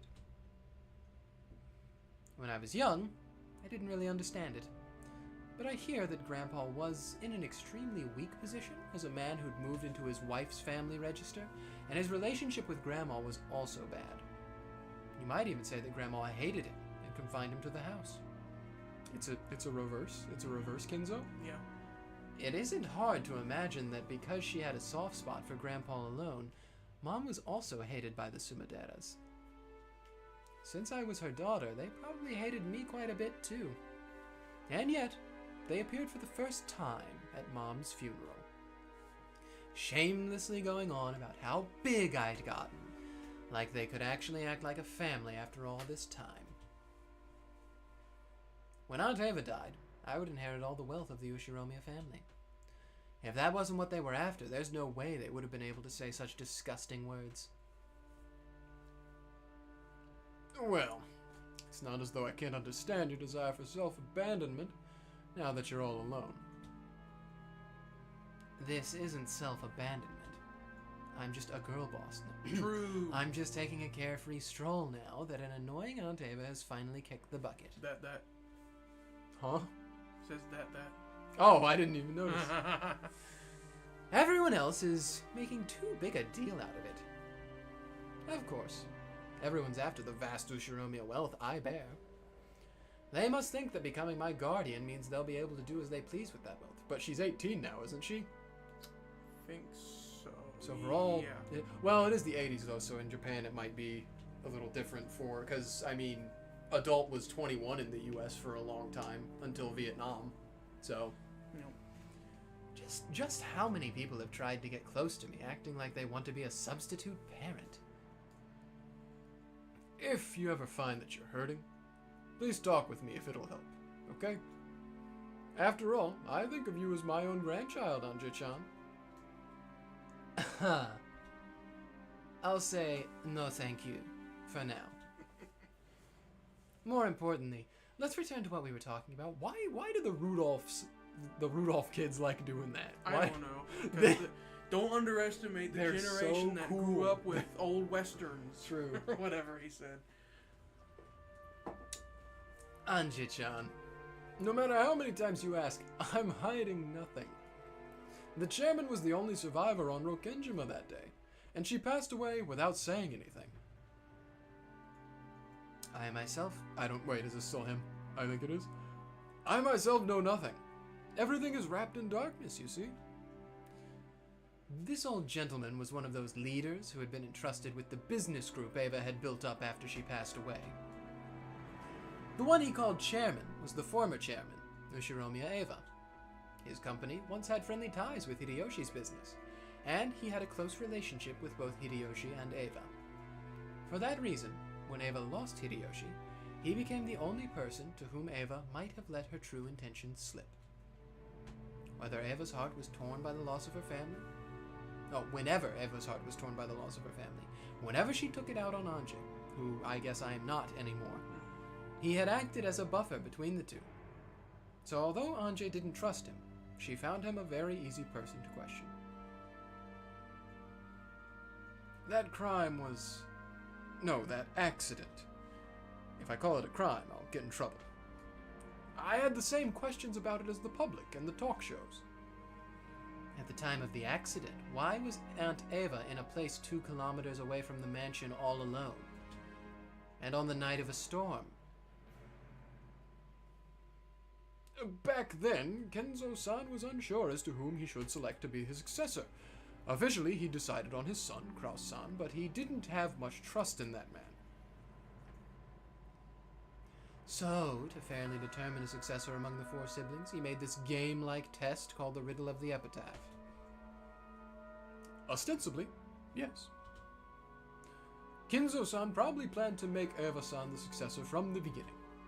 He wanted to withdraw his own rule that the eldest son be the successor, and instead of Kraus-san, leave the family to the extremely diligent and brilliant Eva-san. The new rule about giving the inheritance to the one who solved the epitaph was probably nothing more than a farce to snatch the position of successor away from Kraus-san. What do you mean by farce? I mean, if Rosa had just been a little bit quicker, she would have won, so, there was no need for anyone to solve that epitaph. Once it had been displayed for an appropriate amount of time, Kinzo-san could just call Eva-san, whom he truly wanted to succeed him, and give her the answer. Oh! Interesting. I never really thought about it that way, but yeah. Just because I think they've really blanketed how much Kinzo hates all of his children, so I've never considered the thought that he would do something kind for one of them ever. In other words, that itself would provide proof of her succession to the headship. This isn't something they brought up on the talk shows, is it? Well, once you bring up the succession of the headship, conspiracy theories tend to rise to the surface. I'm no fool myself. I won't go out of my way to say things that could invite misunderstandings, you see? This was his theory. At the time, the Ushiromiya family head Kinzo, whose remaining life was announced to be short, was troubled by the problem of who was to succeed him. Normally, the successor would be fixed as the oldest son, Kraus, whom Kinzo had chosen himself. But in his later years, Kinzo began to think that Eva would make a more fitting family head. However, Kinzo, who was stubborn, even against himself, was stymied by the title of successor that he'd already given to Kraus. And he'd searched for an official stance by which he could skip over Kraus and select Eva as his successor. I hate you. Yeah, true. That official stance was the riddle of the epitaph. The primary successor was still Kraus, but there was a new rule saying that if someone appeared who could solve the riddle, they would be chosen as the successor to the headship. I don't want to rule it out, because knowing this visual novel, anything is possible and can be true. But from everything we've seen over 3 episodes of Kinzo, I feel like he would just tell Kraus that he hates him. I'm not gonna lie. I feel like he would just be like, you suck, and don't get it anymore. Maybe. We're gonna get into something fun. Then, on what would have probably been his final family conference, Kinzo told Eva the answer to the riddle himself. In short, it was the same as proclaiming that Eva herself was the successor. See, now that we're 12 years in the future, we're getting, since this supposedly happened in the real world, we're People getting have had 12 years to think about it. It's a big thing, so a lot of people have theories, and now we get to hear these theories, which I think is really fun, because if anybody at home reading this had these theories, now they're gonna be like, aha, my theory's so foolproof, they haven't even brought it up yet, and now they are, and it's gonna be like, wait, that's my theory. But that's just a theory. True. A Kraus theory. Yeah. On that day, Eva-san was summoned by Kinzo-san, who revealed the answer to her. And so that she could succeed the headship, he called Eva-san to the hidden mansion, Guadorian, which only the head knew about. And because Aunt Eva arrived at the hidden mansion one step ahead, she escaped harm in that accident, you say. Maybe Aunt Eva just killed everyone and made it look like an accident so she could steal all the wealth for herself. Ding, ding, ding! And maybe that's why she's the only one who escaped unharmed? Oh, well, that's what the papers are shouting about. However, I believe Eva-san. I'd say there are several points that justify trusting her. For example, She had hair. That ring of the Ushiromiya family head, which is on your finger now, Anja-chan, that ring is the only one of its kind in the world, which Kinzo-san had made specially. She could have just taken it from his dead corpse. And the artisan who made it acknowledges that the object on your finger is without a doubt that ring. the Ushiromiya family head's ring.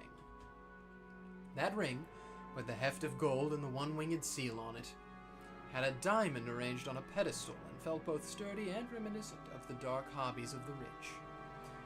Kinzo had worn that on his finger without removing it even for a moment.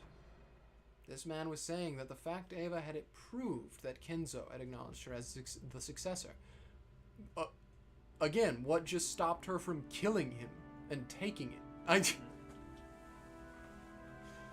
After all, Eva-san certainly did have that ring.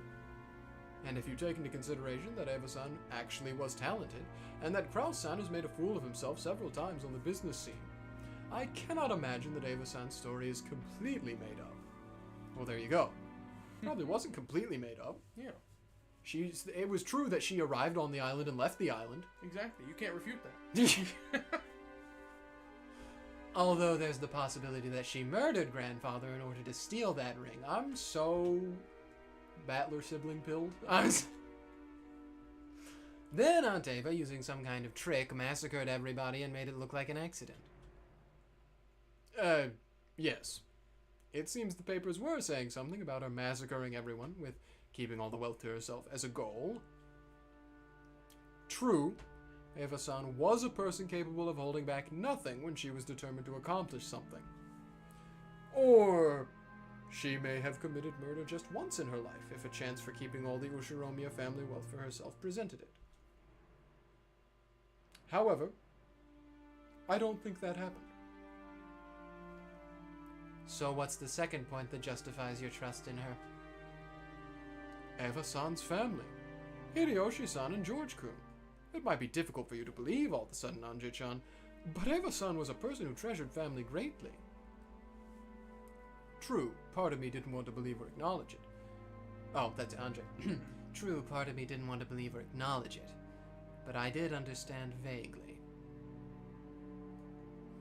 Aunt Eva certainly had been a person who highly treasured her family. After all, the root of her twisted personality had been nothing more than the sadness of losing her beloved husband and son. I feel like it might have just before losing them, I think, is where the root happened. Mm-hmm. After getting hit with her angry outbursts as she tried to distract herself from that pain, I have no feelings of sympathy at all. But it's not like I can't imagine how the incredible shock of losing her whole family must have changed her character. You're saying there's no way Aunt Eva, who loved her family, would throw away her husband and her son? That's right. Even if Eva-san really was the culprit and massacred the entire family, making it look like an accident, she most certainly would have spared her husband and her son. I'm waiting for this guy to get a name, because he has a sprite, so he's gonna get a name. She would quibble that, by coincidence, only her family had been hidden in the hidden mansion. If Hideyoshi-san and George-kun had been safe, even I would probably suspect Eva-san. I truly cannot imagine that Eva-san's wailing at Hideyoshi-san's funeral was an act. What if she's just crazy? What they don't understand is actually her past self became a witch, which then went on to kill several people in the mansion before Beatrice blew up the game, causing that witch form to go away. Yes. They just don't understand that. Because Beatrice was in an extra-dimensional war with Eva's nephew, who was fighting a mind battle against her to ensure that none of these events come to pass. Yeah. 12 years ago. Yeah. Right now. 12 years ago. Yeah. They just Got don't it? get that. Got it. That's what happened. They just don't want to admit it. Even without saying that, though, like, there could just be the argument that, like, she had schizophrenia and, like, was crazy. True. Crazy to It is also the 80s, though, so they're probably like, that doesn't exist. Especially in Japan. Yeah. It sounds like both points so far are just circumstantial evidence. That isn't the same as physically proving Aunt Eva's innocence. Devil's proof? If you say that, then you're stuck right away. Eva-san was the only survivor, and she says this is the truth. But no one can prove her innocence. Yes, that's right. And no one could prove that she committed a crime, either.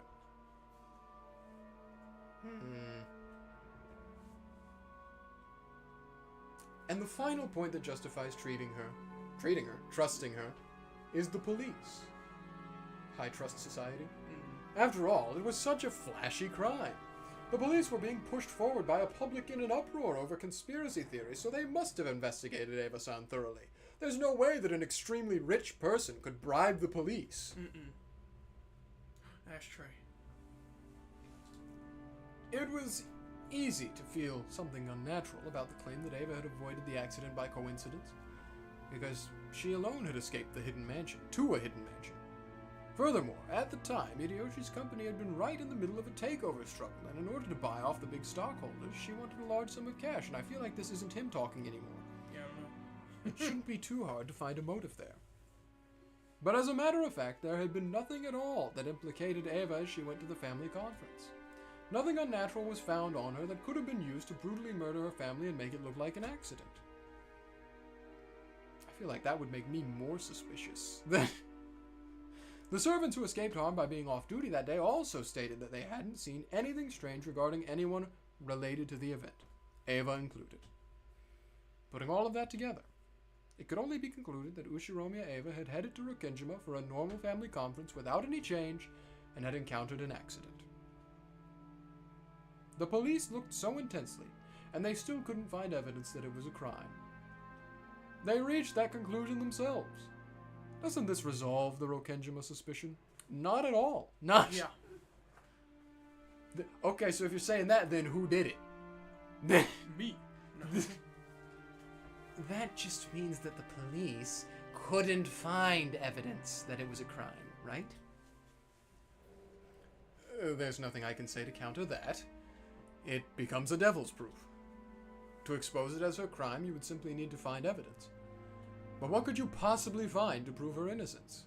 I mean, she immediately had the entire mansion bulldozed after the event happened, so there's nothing there anymore to investigate. Island sunk. It's impossible to prove a negative fact. Did Aunt Ava commit a crime, or did she not? Because we can't find any materials that let us say for sure. The truth will remain a mystery. That's what you're saying, right? That's it. Phrased in a manner you would prefer, that's what it amounts to. Why is he even having this conversation with her? Is he trying to prove that, like, Aunt Ava was a good person or something? It was impossible even for Aunt Ava-san to prove her own innocence. On that island, an unfortunate accident occurred, and Ava-san was survived by chance. And we don't know any more than that. In short, it all comes down to whether you believe the story of the only survivor, Ava-san, or not. I believed. The ring and her praiseworthy love for her family, and the tears she shed at the funeral, taking all that into consideration, I decided to believe her story. If this were modern day, there would be so many crime podcasts about Yes. what the Rokkenjima incident. Everyone would be saying she's a sociopath, Yeah. she's just hiding her emotions from people, she's crazy, she's got 15 different mental illnesses. Yeah, there would just be so much about that incident in general. There would be crack theories that are like, I believe it was Hideyoshi that did it. Like, there would be so much. And that's why you wouldn't win against Beatrice, sir. But I don't believe. If she wanted to steal the ring, there were probably many ways for her to do it, and no one knows if her relationship with her family really was that good. No one can prove that tears at a funeral are real. Anyway, I hated Aunt Ava from the very beginning. Why is she blushing a little bit? She's just getting mad. Yeah, she's just getting worked up. I hated Aunt Ava from the very beginning, so I don't even want to believe her. Okay. How does one view the truth of the crime? You and I are on completely opposing sides. Even though the information we are given is exactly the same, we interpret it in completely different ways. This happens often in politics and business. The exact same enterprise will always be assessed in multiple differing ways. Do you know why? Why? Holy. They don't see those. They never see those when I'm streaming, but sorry. I had a friend who like just reloaded a game 4 times on Steam, so his thing kept popping up, and every time he did it, I pointed at it. It's a question of whether one has love. Whether you feel love for someone or not completely changes how you view them, and without love, it cannot be seen. If a person you like gives to the poor, you respect them for it, right? Mr. Beast. But if someone you hate starts donating, You fiercely protest that it's a publicity stunt and that they're handing out favors, Mr. Beast. No matter what they do or don't do, you thank them if you have love and criticize them if you don't. That's how the world works. Can Aunt Ava be trusted or can't she? You're saying that's all that really matters. Those who suspect her will probably take anything she does or doesn't do and truly see it as something unnatural, and it works in reverse. As for me, I think that, barring certain extreme cases, truth might not exist in this world at all. True postmodern. No, even if truth does exist, whether you believe it or not is determined by whether you have love or not. Can you really call truth without certainty truth? Even if Ava-san had been able to show physical proof that she had an alibi, would you have been able to believe it? It's hard to counter that. I hate Aunt Ava, so I'll probably deny any information beneficial to her, and interpret any neutral information in a negative way. In other words, the truth is already decided inside me. So just what in the world is this truth that I'm still searching for, unsatisfied? Well, I mean, knowing how your family died would probably be a nice way to get some closure. Yeah. And that's how it is. So no matter how you hear it from me, since you still suspect Ava-san after all this time, nothing will change.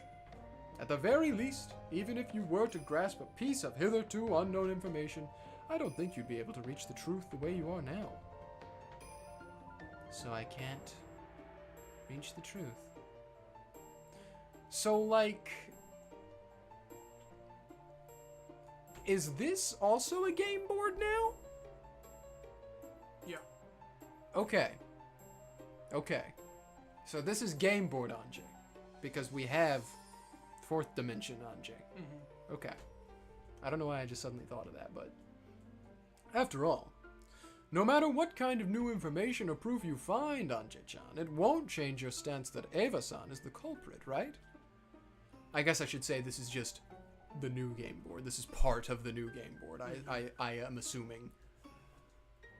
So it's pointless... Oh, so it's pointless to investigate anything more. Oh, mate, no, I think this is him still. Because the truth inside of you is already decided. However, if you stop assuming that to be the truth, if you wish to struggle further towards the deeper, real truth, there is a single way. I believe I already mentioned it. But do you know what it is? The single element. Is it love? I don't really know what you mean. And you never will. No. Not if I'm through with her. She'll know. Right now, you're considering this under the assumption that Ava-san is the culprit. But that's no different than looking at something with a single eye. With one eye, no matter how much you squint, you cannot see an objection in 3 dimensions, right? That's why we have another eye. And of course, it isn't a different position. It's in a different position from the first eye. You're telling me to look at things based on the supposition that Aunt Ava isn't the culprit, or else that it was a real accident. Yes, that's correct. When thinking about anything, you should always try to look at it from different perspectives. I understand. He's her Kyrie. If you don't, you won't understand anything about what is real. It's the same with newspapers. You can't see anything from the single viewpoint of a writer who wrote an article in a single newspaper. Sometimes you can only process information composedly and in 3 dimensions when you read multiple newspapers. Without love, the truth cannot be seen. He said it. He said the line. Sounds nice. Maybe he thought it interesting that such a flashy phrase would pop out of his mouth. For a while he laughed, looking pleased. At the same time, he was telling me that he'd said everything he knew, and that it was about time to leave.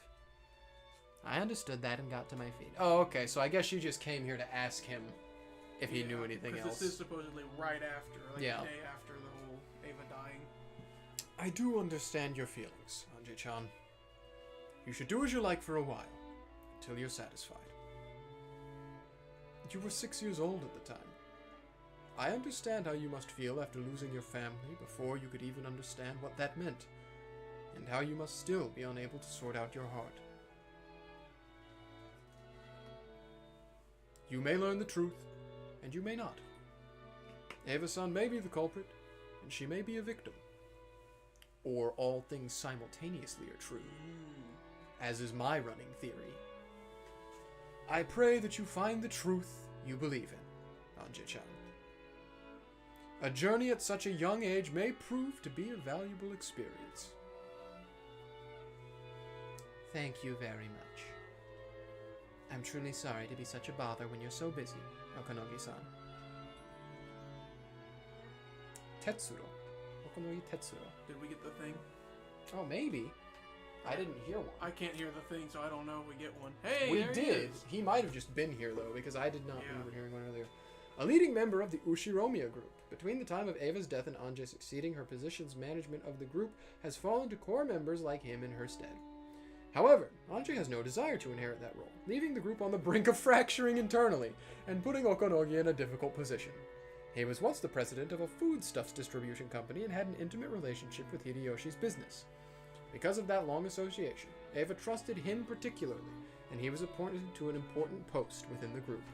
Just have him be, like, vice president and do everything. He's basically, what was that called in medieval times when the prince was too young to inherit the kingship? Regent. Yeah, He's the regent. yeah. No trouble, no trouble. What are you going to do now? Well, Dang it. I spilled pop on my pant. What was, we read that earlier. Battler got cola all over him. Dang it. I really am Battler. His Well. sprite changed. whatever works. I've made appointments with several specialists and people related to the crime, and I plan to go visit them. I see. I hope you find an answer you can accept. Tiny This is gonna bombs. be like The Exorcist, where she exhausts all of her options and then starts turning to like occult people to solve it. At that time, company president Okonogi's secretary came in, handing him a memo over his shoulder. I've always wanted that to happen to me. Yeah? Do you know how cool it is whenever you have somebody come in and give you a piece of paper? It's so cool. Makes you seem important. He kinda is important, I think. know. He, I want to be that important one day. he read it, and then looked between it and my face. Anja-chan. My apologies that this comes right after telling you to try going on a journey, but I have some information you should lend an ear to. It looks like you're in a bit of a nasty fix right now. And right now, more than anything else, you need a lot of money. Yeah. People after my money? This is why money's stupid. Yes, but if you sell off all the wealth, trying to donate the whole sum to the public welfare, you'll make the eyes pop out of those people optimistic about their chances with your fortune. Oh, the Sumadera family. Those guys act so proud, like they're my guards or something. I haven't forgotten Aunt Ava. There's no way I'll put myself in the care of the Sumadera family. They probably want to, as Aunt Ava often threatened in the past, cut off my arms and legs, throw me in a warehouse, and suck the Ushiromiya family wealth dry. Family's wealth dry. Apparently a messenger from the Sumadera family is coming here. They're saying to hand you over? No, that they want to protect you. That's the thing, right, though, is that she has all the money and the position of authority right now. So she can just be like, no.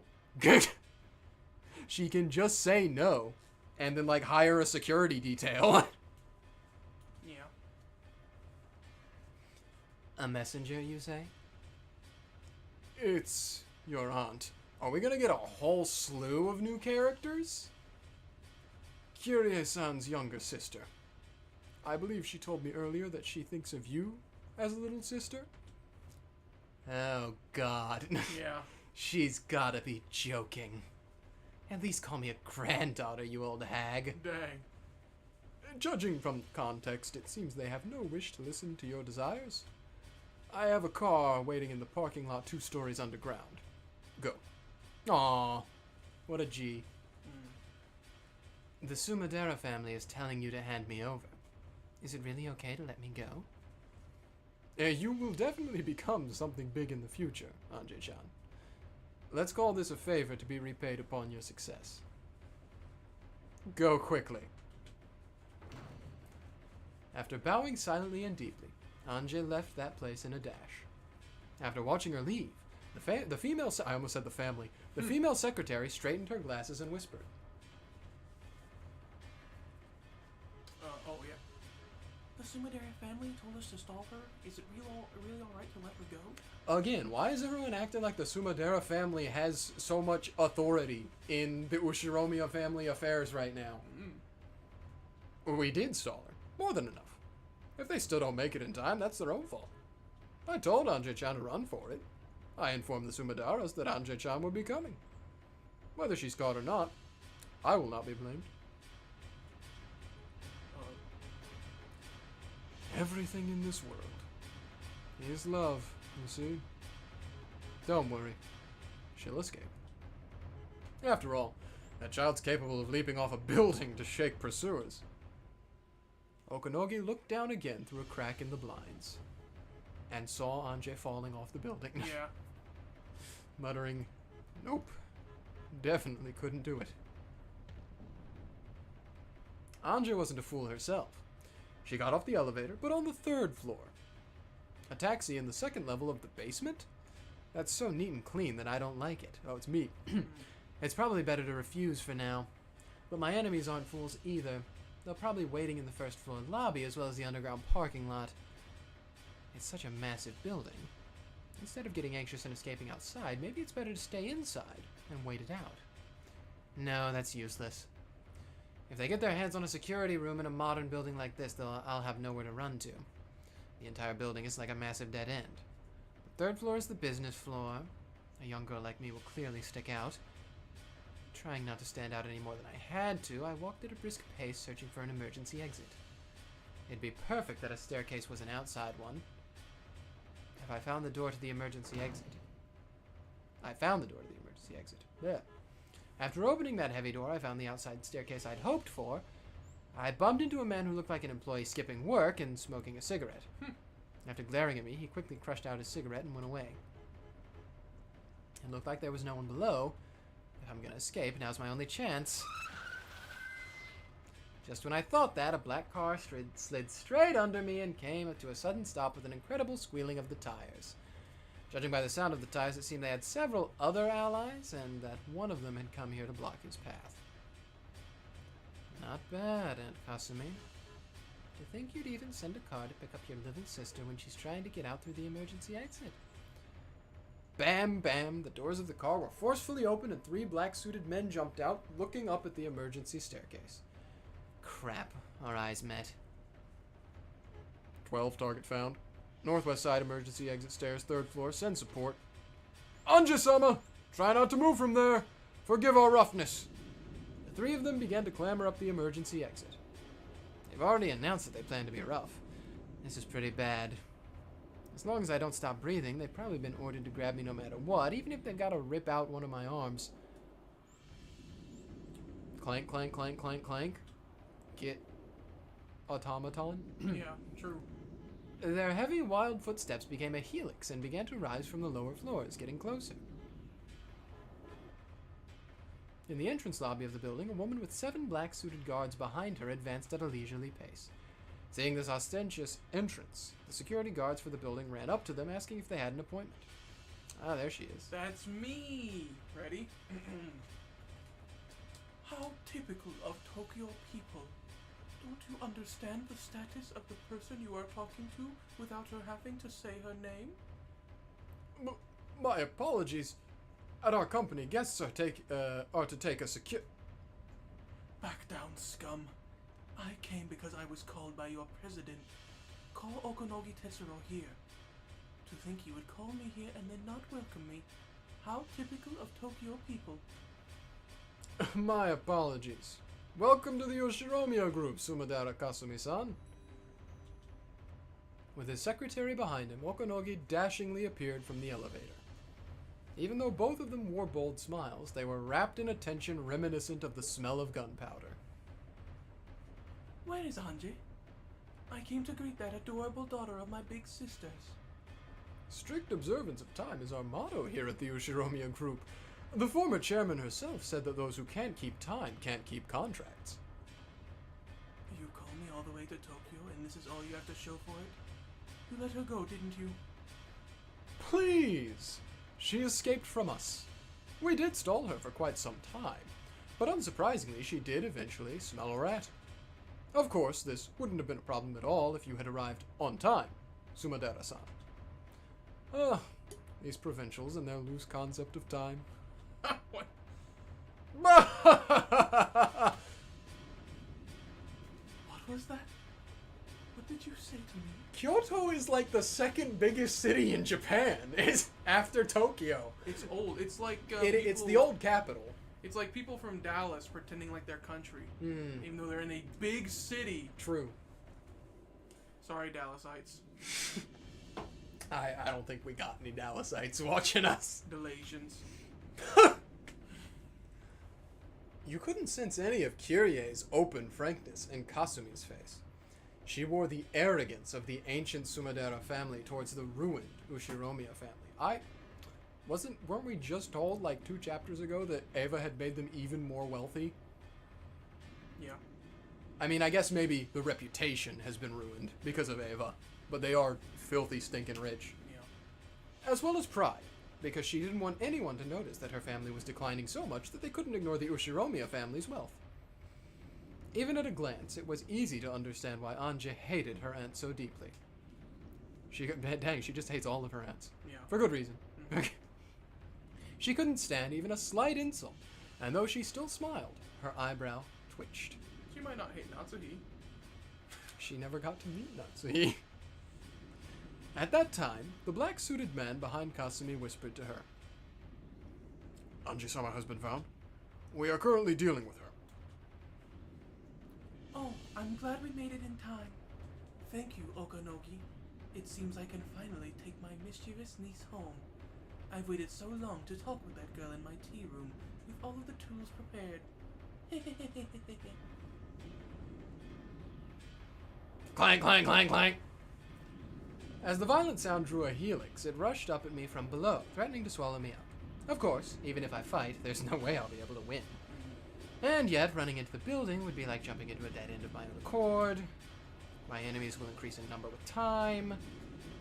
If I don't do something here and now, I won't have any more chances to escape. Then, 3 muscular black-suited men came into view below me. 1, 2, 3. 3 people. In other words, everyone who had gotten out of the car. If there had been just one of them, I might have been able to drop-kick them or something and smash them in the head, which might work out. But it really would be impossible with 3 of them. Wait. 3? If there's just 3, I should be able to make it. I can do it. Take a deep breath. Ah! What? You idiot, stop! Look out! Ah! She jumped on the roof of the car. 01 calling 12. Is the package secure? We received a response. What happened? Respond! She's crazy. Damn it. I dig Anje-san a lot. Yeah. I like her a lot. She loves jumping off buildings. Ow, ow. See? That worked out perfectly, didn't it? There was just 3 of them after all. I've already tried that once from a higher place. I knew I'd be able to jump down just 3 floors. Ah, okay. It's a good thing the car they came in was right beneath me. Even if it wasn't as pleasant as a trampoline, it broke my fall. A little gently, a little roughly. How rude. You didn't have to dent that much. The roof of the car broke my fall, leaving a massive dent around my body. Car roofs are surprisingly delicate. Yeah. I don't think it's because of my weight. Apparently, 3 people on the stairs hadn't planned on me jumping down. It seemed now they realized they'd been outwitted and were rushing down the stairs. I've got to run and escape while I have the chance. I moved my body, making clunking sounds on the car roof. But I'd been naive. Of course, they wouldn't all rush up the stairs without leaving one person behind. There was one black-suited man left in the driver's seat of the car that had broken my fall. He stuck his head out the window, and when he realized what had fallen on him, he jumped out. In a rush, I jumped off the roof, but the black-suited man's reaction was really fast. Either there was a massive reward for capturing me, or there'd been some harsh punishment in store for them if they let me get away. Probably both. Yeah. 15! Secured! Secured! Ow, ow, ow, ow, ow! Don't touch me like that! Let go! I was mercilessly held down against the asphalt. I was being crushed, face down, covered, and pressed upon from above. It was a hold without a trace of elegance, but it was extremely practical and it left no room for resistance. I tried to push back with both hands, searching for a way to resist, but I was being pushed down solidly and I couldn't even tear myself off the asphalt. Another car came, squealing its tires, and slid to a sudden stop. Is it all over now? Gah! The man that had been crushing me let out a sharp cry. He was yelling straight into my ear, making my left ear ring. What in the world? Along with the black suit guy, I felt a thunk. After landing face up, the first thing I saw was an arm stuck out right in front of my eyes. Amakusa? What are you doing here? That's you. Who? He's a cool guy. He's really cool. Let's talk about that after we've lost them. To the car, quickly, lady! Amakusa grabbed my arm, easily pulled me up, spinning me around with himself as the center of gravity. Just when I thought it was a little like a dance, he flung me through the open door into the driver's seat. I climbed over the handbrake and slid into the passenger seat. Pushing me in, Amakusa also got into the driver's seat. Since we suddenly accelerated while I was still on all fours, I had to kick and struggle around on the chair for a while like a turtle that's been flipped over.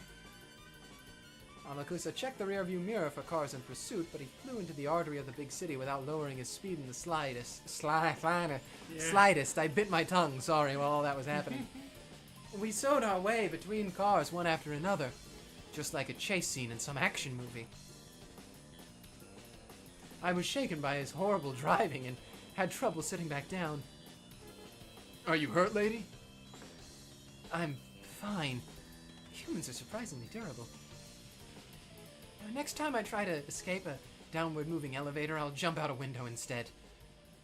I guess air dives are a hobby of yours, lady. Still, I recommend you grab a parachute next time. Sure, if I remember to do it after leaping. Good! He smacked the steering wheel, guffawing. I need an explanation for this flippantly talking man? His name is Amakusa Juza. He was originally one of Aunt Ava's guards. Didn't she start to hate him because he chatted too much? He was much younger than the rest of the guards, but contrary to his outward flippancy, he'd hopped from the 1st Airborne of the JSDF to the French Foreign Legion, placing himself overseas in private military companies and high-class security companies one after the other, making for a pretty incredible and unique career. But I heard he deserted both the JSDF and the French Foreign Legion, and that he'll be arrested if he enters France again. Well, I've just gained respect for him. Both of these flippant episodes were very typical of him. The guards were sternly told not to chat with me unnecessarily, but he came and took a pass at me, didn't he? Aunt Ava was apparently particularly put off by that and had supposedly dismissed him shortly before she died. He likes you. It's been a while since I've heard that carefree tone. What happened after you got fired? I was coaching some people at Blackwater. When I came back to the country during my time off, President Okonogi offered me a high wage. So you deserted again? I wonder how a man like that can be useful for anything. It doesn't count as desertion as long as I come back by next week. I talked with him yesterday. I was told that some troublesome people might come to call on you, lady. Sorry that turned out... Oh, sorry, that turned out to be exactly right. My name probably came up since I know you, and I've got lots of crazy experience. Thanks to you, it looks like I'm in for a happy vacation, plus some pocket money. So, I like the shot of her in the backseat. So, Okonogi-san employed you as my guard. He probably wants to buy some gratitude from you, lady. After I got fired, I was indebted to President Okonogi in various ways. He's got some dirt on me here and there, and now I can't say no to him.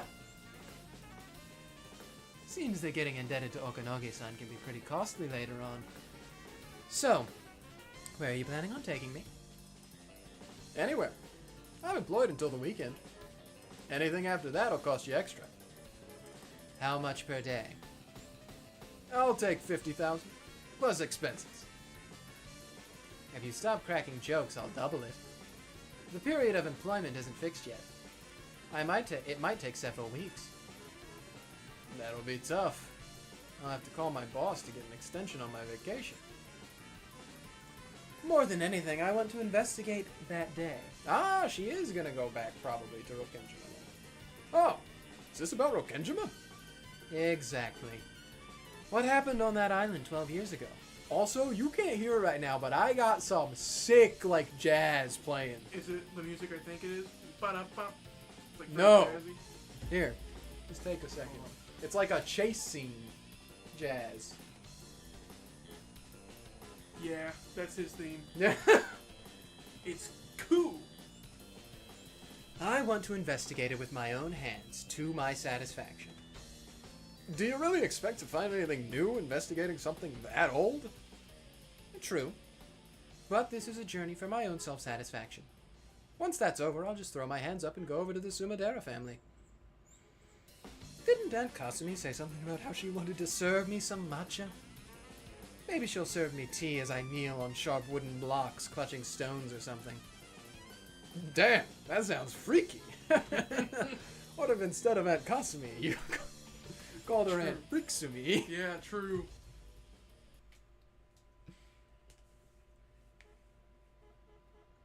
Oh, here we go. My apologies, we lost sight of them. A single man thought to be an associate assisted in her escape. Judging by his possession of a stun gun and his driving skills, he's no amateur. Well, that's what he used. I see. Thank you. What a shame, Okanogi. Shall I take this as your answer? Letting her get away was your blunder. It has nothing to do with me. I do wish to prepare some matcha for you as well in the near future. The next time you're in Kyoto, please stop by. I'm going. Oh, are you leaving already? I could offer you some chazuke first.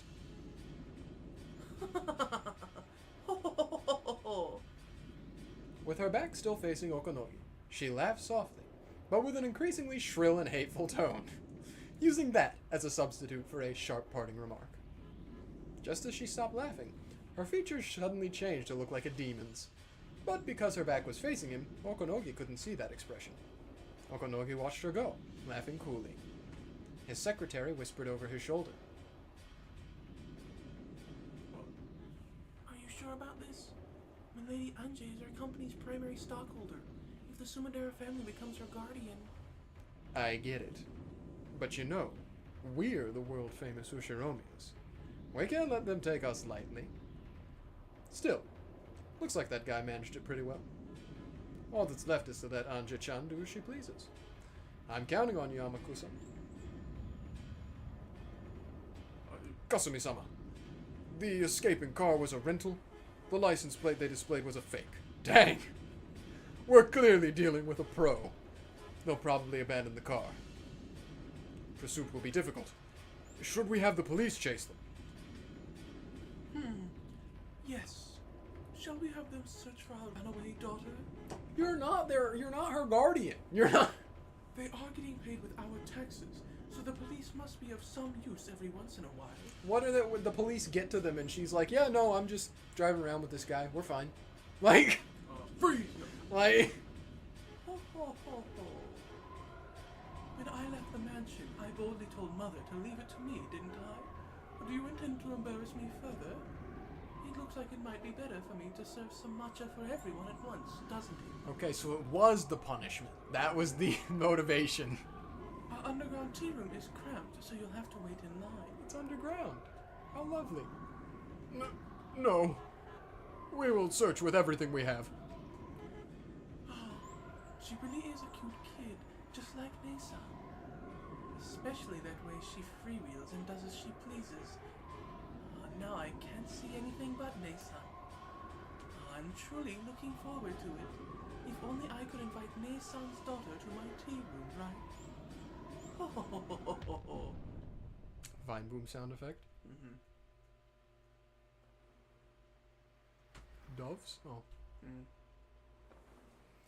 The Sumidara family sure moved quickly. Did Okonoge-san sell me out? You're joking. He's my client. If he sold you out, he wouldn't have hired me, right? Yeah, well, you can play both sides. Mm-hmm. I guess that's true. Ah, so that's why you got off the elevator at the 3rd floor. Him having a car waiting in the underground parking lot was just too convenient. I figured Okonoge-san sold me out. Though I guess by now it's impossible to prove whether there was an ambush set up in the parking lot or not. Devil's proof. I see. That poor president guy. Looks like you don't trust him a bit, lady. That car in the basement was mine. Uh-huh? He was talking about you, Amakusa? I freaked when the elevator came and was empty. I wondered what would have happened by now if I hadn't been listening in on their radio. So, what's going on? If I'd obediently believed Okonoge-san and gone to the parking lot, there would have been no need for me to do that jump off the 3rd floor. Yeah, pretty much, yeah. Well, it turned out okay in the end. Ow. Yeah, true. My leg hurt. Thanks back to Dent. What the hell? If I hadn't suspected President Okonogi, I could have easily escaped without getting caught in a tough spot. President Okonogi might have sold me out. No. Since paranoia told me that it was better to assume that he'd sold me out, I supposed and concluded that he sold me out. It's just like the conversation you just had with him. Oh, except Ava is definitely guilty. You are right about that one. We don't know for sure. I I just don't have all the evidence yet. Because of my inability to believe in him, regardless of his truth, my truth became, he sold me out. I thought back on President Ogonogi's words. Can you really call truth without certainty truth? Truth can change completely depending on whether you have love or not. In the end, perhaps truth itself doesn't exist. There are many interpreted truths as there are people who speak of the truth. If I can't accept something that fluid as truth, where does the truth that I really want to find exist? On that day, 12 years ago. And is it something I'll be able to see with my eyes? Even if someone sticks the truth right there in front of me and says it's the truth, I might not be able to see it. Without love, it cannot be seen, huh?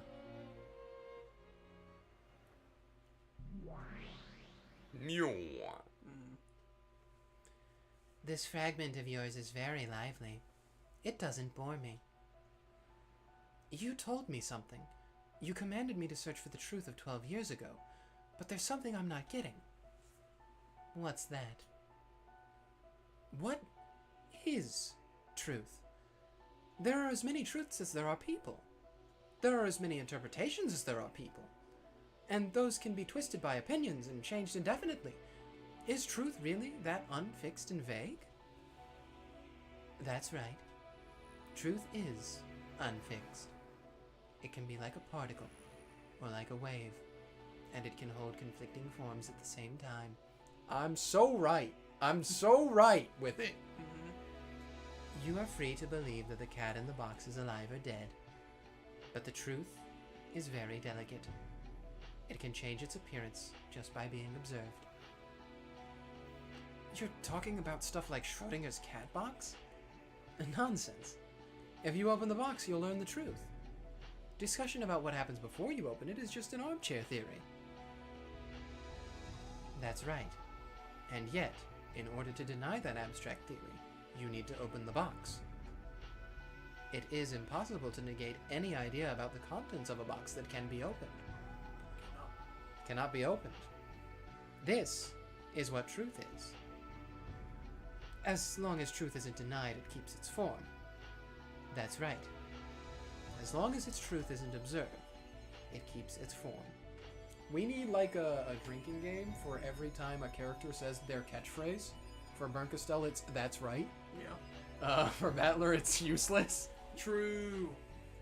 For Beatrice, "indeed." I've thought about that. There's things we gotta do. Beatrice says "indeed" a lot. Indeed. Yeah. Well, for Ronove, it's gotta be poo cuckoo. In other words, if it isn't exposed, any reckless statement can suffice as truth. Yes. Even if they contradict each other, endless ideas can exist as truth at the same time without being negated.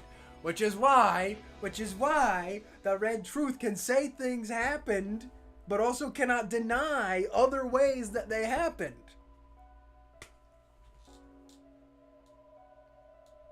Island. We drove across the ocean.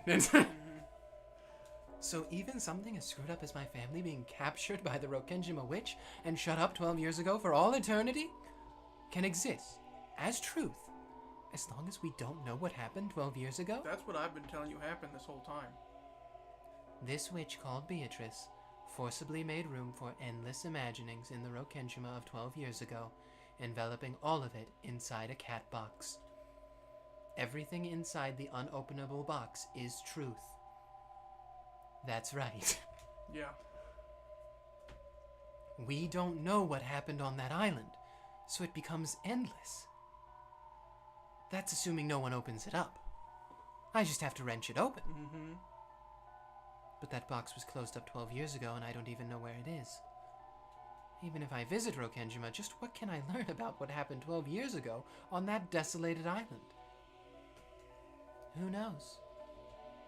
I wonder what you could learn. This is something that can only be done by the person who is able to walk around freely in the world of 1998, 12 years in the future. The final witch, Anje Beatrice.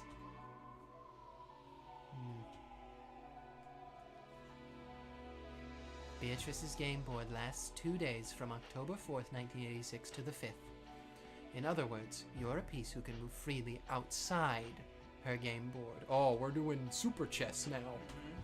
And even Beatrice cannot influence this future that lies outside the game board. My opponent freaking out when I take my pawn and move them off of the field. And then tell them you can't touch it. You're not allowed to do anything to it. Yep. It can't do anything to harm your pieces, but it can reveal information. I'm going to have it go get me a Mountain Dew from the fridge. Beatrice is just like, what does that mean? What does that mean? I'm thirsty. If you say it like that, it sounds like I'm a pretty overpowered piece. The future of 12 years later in which you are placed certainly is distant. Now I'm just imagining Bernkastel saying that. Oh. However, the future a piece is placed... The further. Sorry, I've been saying future so much, sorry. The further a piece is placed in the future, the stronger power it holds. Oh my gosh, my piece is at the fridge. I told you, didn't I? The truth changes its appearance when it is observed. Yeah. Come to think of it, I heard something like that once. Even if one day all of a sudden a star in the constellation Centaurus were to explode, the light from that explosion would have to cross 4.4 light years, so it would take 4.5 years to reach Earth. That's right. Now that I've revealed it, it's making me laugh every time she says it. What would be Maria's catchphrase? Me absolutely sloshed after the first half of this stream. Yeah. That's right.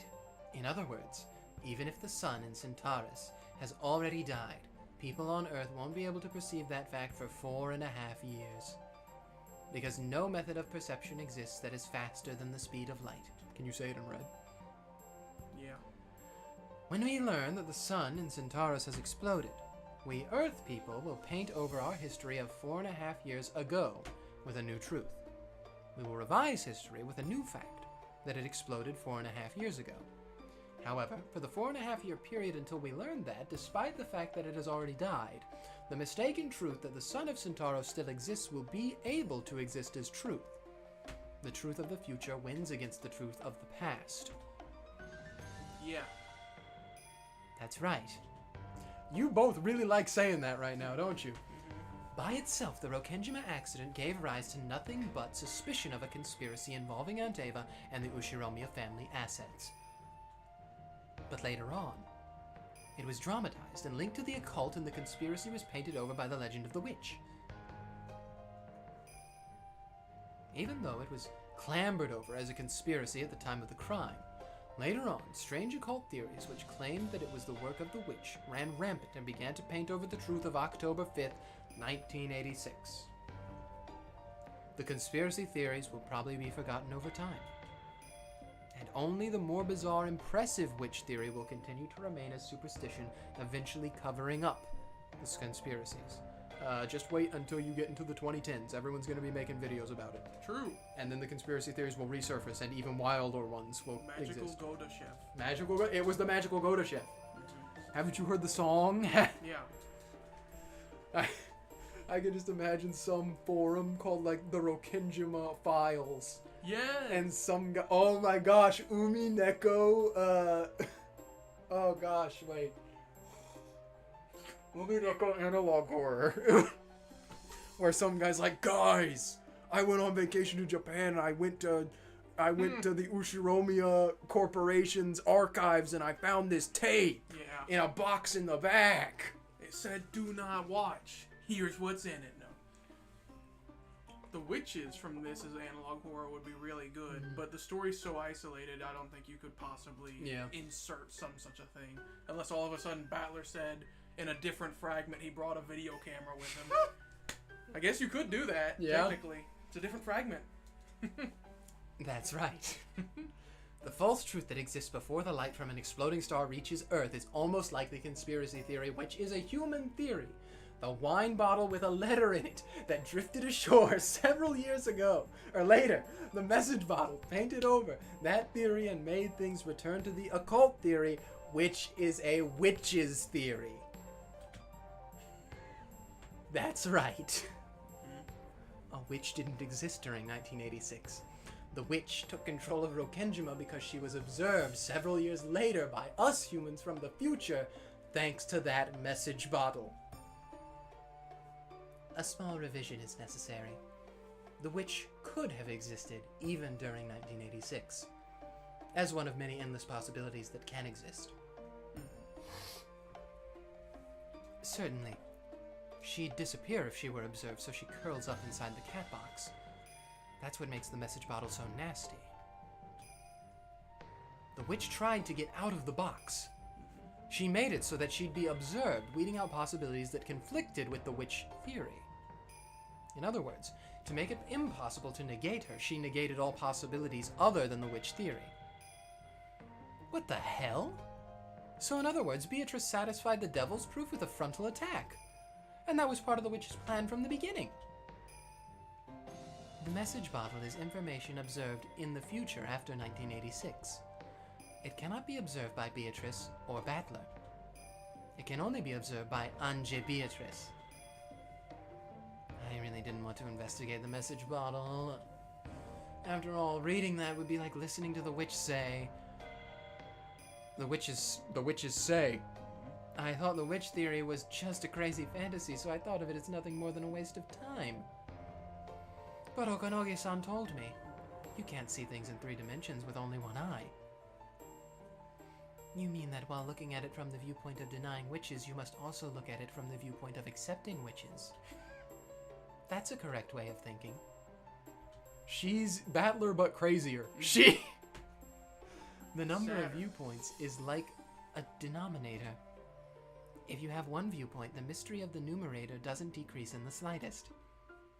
However, The more your number of viewpoints increases, the more the mystery begins to be divided. I understand. There was a message bottle that washed up on a neighboring island several years after the crime. That passed into the hands of a dilettante. I made an appointment with him just in case. I was able to hear Aunt Eva say from Okanogi-san. Next up is the witches say. Why don't I listen? To Beatrice's say. That's the end of the chapter. Whew! Lot of Anje. Yeah. Now we know what her life was like. Yeah, gotta set her up. Yep. Now we know what she's doing. She's going to be a formidable addition, I think, to the cast. Now we have the clock. It did not move at all. No. It made a clunking sound for me, but it did not move. Alright. The first day, October 4th, 1986. And that's probably where we're going to have to put it. Yeah. Because I gotta go. Let's just see who we get first. Yeah. Ah, well, would you look at it? Dang. What an Yeah. opening statement Yep. from the lady herself. All right. Well, Alright. Who do you? Yeah. So now... Okay, Yeah, we're I back go. to this. Okay. So it's gonna switch every time we... Oh no, there's just another one. Oh, and we also have Samada Kasumi now. Yep. Daughter of declining noble family. Shiromiya Kirye's younger sister. Despises her sisters and by extension Anje as well. The opposite of the freewheeling person Kirye once was. Holds appearance in high regard, possessing strong ambition for philanthropy. However, this is all just a craving for the limelight caused by the complex she has towards her sister. There are several opposing factions in the Sumadera family, and they've constantly engaged in a secret feud over who will control the vast wealth Anje holds. So what you're telling me is that she's just pissed that Kirye got Rudolph. Yeah. Wait, there's also Juzo. Oh, Just 1 second. I just gotta spin it and then shoot it. juice me, squeeze me. There he is. Look at them pants. Oh my god, he's got the 90s bad boy ripped pants. He's ahead of the time. A former guard of Ava's. He is fundamentally a thrill seeker, willing to take on dangerous jobs for very little pay.